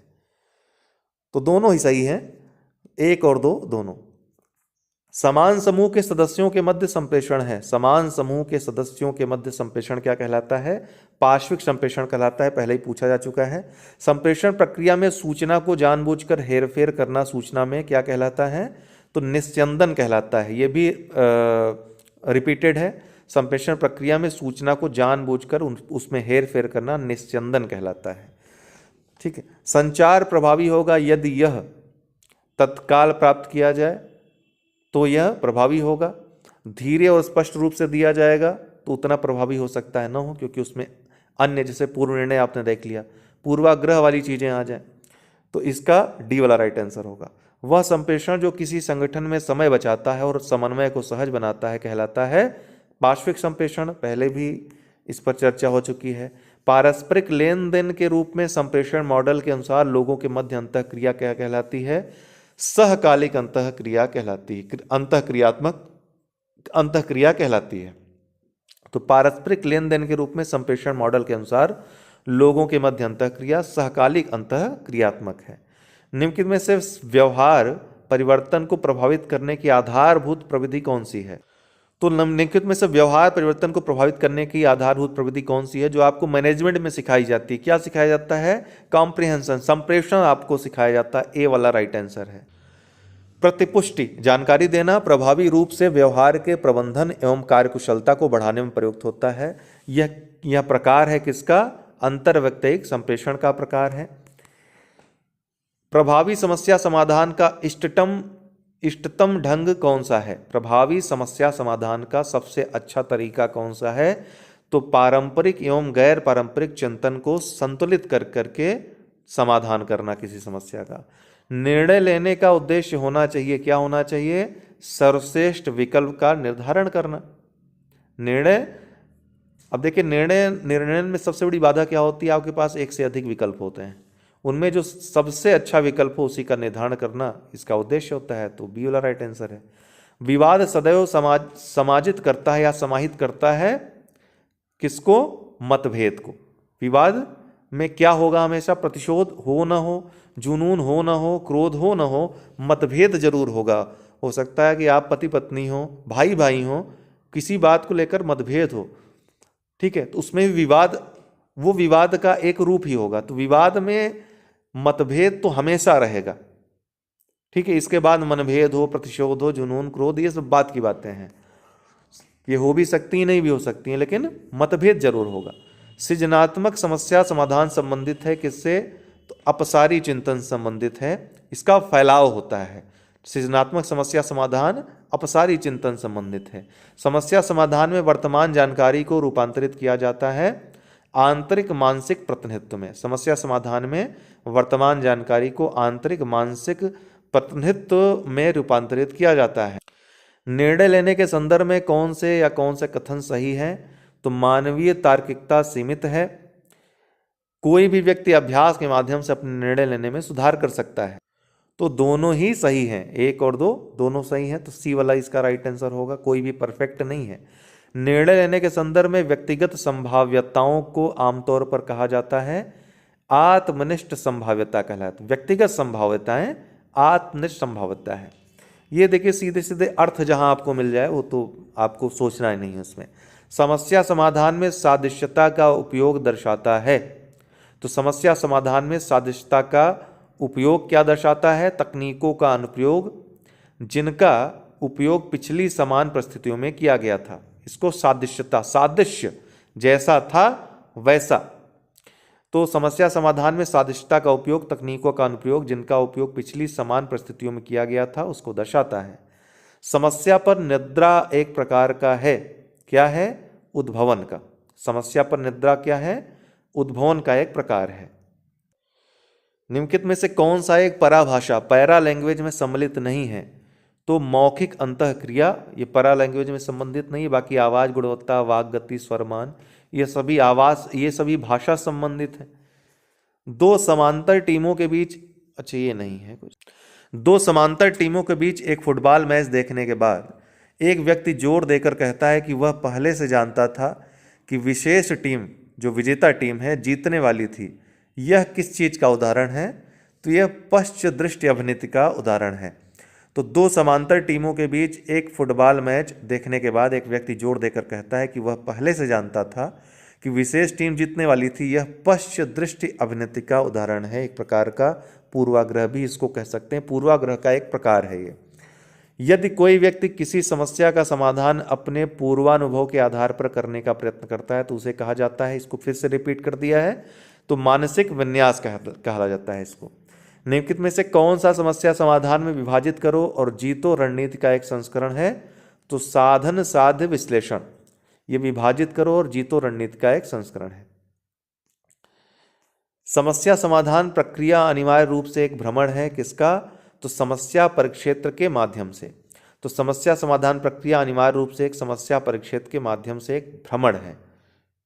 इसमें समस्याओं से संबंधित सारे तथ्य, उनसे संबंधित सभी विकल्प, ये सभी समस्या परिक्षेत्र में आता है। तो इसके मध्य से होते हुए आपको समस्या समाधान में भ्रमण करना रहता है। निम्नलिखित में से समस्या समाधान तक पहुंचने के लिए इन सब से होकर गुजरना पड़ता है। निम्नलिखित में से कौन सा किसी समस्या के समाधान है तो चिंतन का तरीका नहीं है? तो एनाग्राम्स ये चिंतन का तरीका नहीं है, बाकी कलन विधि, प्रयास एवं त्रुटि, स्वतः शोध ये सभी तरीके हैं। क्या आपको काम करना पसंद है? यह किस तरह का उदाहरण है? खुले प्रश्न का, नकारात्मक प्रश्न का, बंद प्रश्न का या सकारात्मक प्रश्न का? तो आपको काम करना पसंद है या नहीं, या तो यस में जवाब दे सकते हैं या नो में जवाब दे सकते हैं। तो जिन प्रश्नों का आप यस या नो में जवाब दे सकते हैं वो बंद प्रश्न कहलाते हैं। तो बंद प्रश्न होगा, सी वाला राइट आंसर है। प्रेस विज्ञप्ति किस प्रकार का संचार है? तो यह सार्वजनिक प्रकार का संचार है, हर किसी के पास पहुंचने वाला, किसी एक के प्रति नहीं होता या किसी समूह के प्रति नहीं होता है। समूह निर्णय लेने में डेल्फी तकनीक की मुख्य विशेषता क्या है? फिर से डेल्फी तकनीक आ गई, लिखित संचार का तरीका है। निम्नलिखित में से कौन सा एक अंतर्वैयक्तिक पारस्परिक क्रिया का एक कौशल नहीं है? तो प्रशासनिक शक्ति ये अंतर्वैयक्तिक पारस्परिक क्रिया का कौशल नहीं है, बाकी सकारात्मक सोच, तदनुभूत शिष्टाचार। देखिए यहाँ पर इसके पहले वाले पेपर में आपने देखा संगठनात्मक शक्ति दे दिया था, यहाँ पे प्रशासनिक शक्ति दे दिया है। इतना ही अंतर आया है ऑप्शन में, बाकी सारी चीजें सेम हैं। निम्नलिखित में से कौन सा एक संदर्भ प्रेषक और प्राप्तकर्ता के बीच संबंध को दर्शाता है? एक संदर्भ प्रेषक और प्राप्तकर्ता के बीच, भेजने वाले और प्राप्त करने वाले के बीच संबंध को दर्शाता है। यह सामाजिक, ठीक है, सामाजिक संदर्भ। समाज में क्या क्रिया होती है? कोई संव्यवहार करता है, उस संव्यवहार के प्रतिपक्ष में एक और संव्यवहार अर्थात अंतःक्रिया होती है। तो अंतःक्रिया क्या होती है? समाज में होती है, तो एक सामाजिक अंतःक्रिया इसको कहते हैं। अभिनति का आशय अपने निर्णयों के प्रति आवश्यकता से अधिक आशावान होना, यह कहलाता है अति विश्वास। आवश्यकता से अधिक आशावान होना क्या कहलाता है? अति विश्वास कहलाता है, ओवर कॉन्फिडेंस कहलाता है। निर्णय लेने में निम्नलिखित में से कौन सा एक रचनात्मक प्रक्रिया का चरण नहीं है? तो रचनात्मक प्रक्रिया का चरण कह रहा है। तो प्रस्ताव की पहचान ये रचनात्मक प्रक्रिया का चरण नहीं है, बल्कि सत्यापन, तैयारी और प्रदीपन ये सभी रचनात्मक प्रक्रिया के चरण हैं। निम्नलिखित में से कौन सा एक समूह निर्णय का एक विशेषता नहीं है? तो एक मस्तिष्क दो से बेहतर है, ये विशेषता नहीं है, बल्कि यह हम की भावना पे कार्य, अर्थात दो मस्तिष्क एक से बेटर है। जितने ज़्यादा मस्तिष्क उतना ज़्यादा अच्छा निर्णय हो सकता है, उससे उतना ही ज़्यादा संगठन प्रभावी हो सकता है, इस बात पे आधारित होता है। तो संयुक्त जिम्मेदारी ये सही है। समूह के सदस्यों के बीच सक्रिय अन्योन्य क्रिया ये सही है। सभी सदस्यों के बीच सहमति मतैक्य ये सही है। बी वाला राइट आंसर है इसका। दो चित्रीय तकनीकें जो सांकेतिक आंकड़ों के निरूपण के लिए प्रयुक्त की जा सकती हैं वो कौन सी हैं? दंड चित्र और पाई चित्र। निम्नलिखित में से कौन सा एक ड्रेस कोड संचार का उदाहरण है? तो अशाब्दिक। ड्रेस कोड क्या है? अशाब्दिक संचार का उदाहरण है। उसमें कुछ बोलता तो है नहीं ना वो, किस संचार में एक भावनात्मक अपील है? अंतर वैयक्तिक संचार में एक भावनात्मक अपील होती है। निम्नलिखित में से कौन सा एक समस्या समाधान करने वाले की विशेषताओं से संबंधित नहीं है? तो समाधान के पदों की सामान्यता, ये समस्या समाधान करने वाले की विशेषताओं से संबंधित नहीं है। बाकी अभिप्रेरणा कारक कौन सी चीज़ें उसको प्रभावित करती हैं, विन्यास चर, पूर्व अनुभव और अभ्यास, ये सभी मदद करते हैं उसको निर्णय लेने में या फिर उसको भ्रमित करते हैं। तो ये सभी तो है संबंधित, लेकिन समाधान के पदों की सामान्यता इससे संबंधित नहीं है। निम्नलिखित में से कौन सी एक प्रभावी संचार में बाधा नहीं है? तो शोर, संस्कृति, भाषा, रंग। तो इसमें रंग जो है प्रभावी संचार में बाधा नहीं है। बाकी शोर, संस्कृति, भाषा, ये सभी प्रभावी संचार में बाधा उत्पन्न कर सकते हैं। जैसे शोर है, इस कारण हो सकता है प्रभावी संचार न जो कोई बात कर रहा है सुनाई न पड़े। संस्कृति, किसी खास, जैसे हिंदू मुस्लिम संबंधी कोई निर्णय लेना है, उसमें आप किसी एक विशेष, या हिंदू या मुस्लिम या फिर सिख हैं या सिख ईसाई हैं, तो आप किसी संस्कृति से प्रभावित हैं तो आप निर्णय उससे प्रभावी हो सकता है, प्रभावी हो। भाषा, किसी विशेष भाषा से हैं, तमिलियन हिंदी में अक्सर आप देखते हैं संघर्ष इस तरह का, तो उस किसी विशेष संस्कृति से हैं प्रभावित तो आप निर्णय निश्चित रूप से आपका प्रभावी होगा। रंग से संबंधित नहीं है ये। निर्णय लेना प्रक्रिया के रूप में होता है, समाधान की, संप्रेषण की, मनोदशा की, समस्या की। तो निर्णय लेना ये समस्या की प्रक्रिया में होता है। जब कोई समस्या होती है उसका समाधान करने के लिए ही निर्णय लिए जाते हैं। तो डी वाला राइट आंसर है। निर्णय लेने में विकल्पों की गुणवत्ता प्रभावित होती है प्रत्यक्षीकरण से या उनके प्रकटीकरण से। तो बी वाला राइट आंसर है। तो ये आपका 2022 तक कंप्लीट हो गया पूरा। इसको देख लीजिएगा, काफ़ी रिपीट भी होंगे, बार बार देख लीजिएगा इसे। अगर आप लोगों को संप्रेषण कौशल की क्लासेस करनी है तो 500 रुपीज़ इसकी फ़ीस है। सीसेट के लिए आप लोग ग्रुप में ऐड होने के लिए, सीसेट पास होना चाहते हैं तो सीसेट के लिए संप्रेषण कौशल प्लस आपका स्टैटिस्टिक्स, ठीक है, और हिंदी, और वो सभी प्रश्न जो परीक्षा में आएंगे वो सीसेट आप आसानी से पास हो जाएंगे। अगर आपको डर है तो आप ज्वाइन कर सकते हैं इस नंबर पे व्हाट्सएप करके। बहुत बहुत धन्यवाद।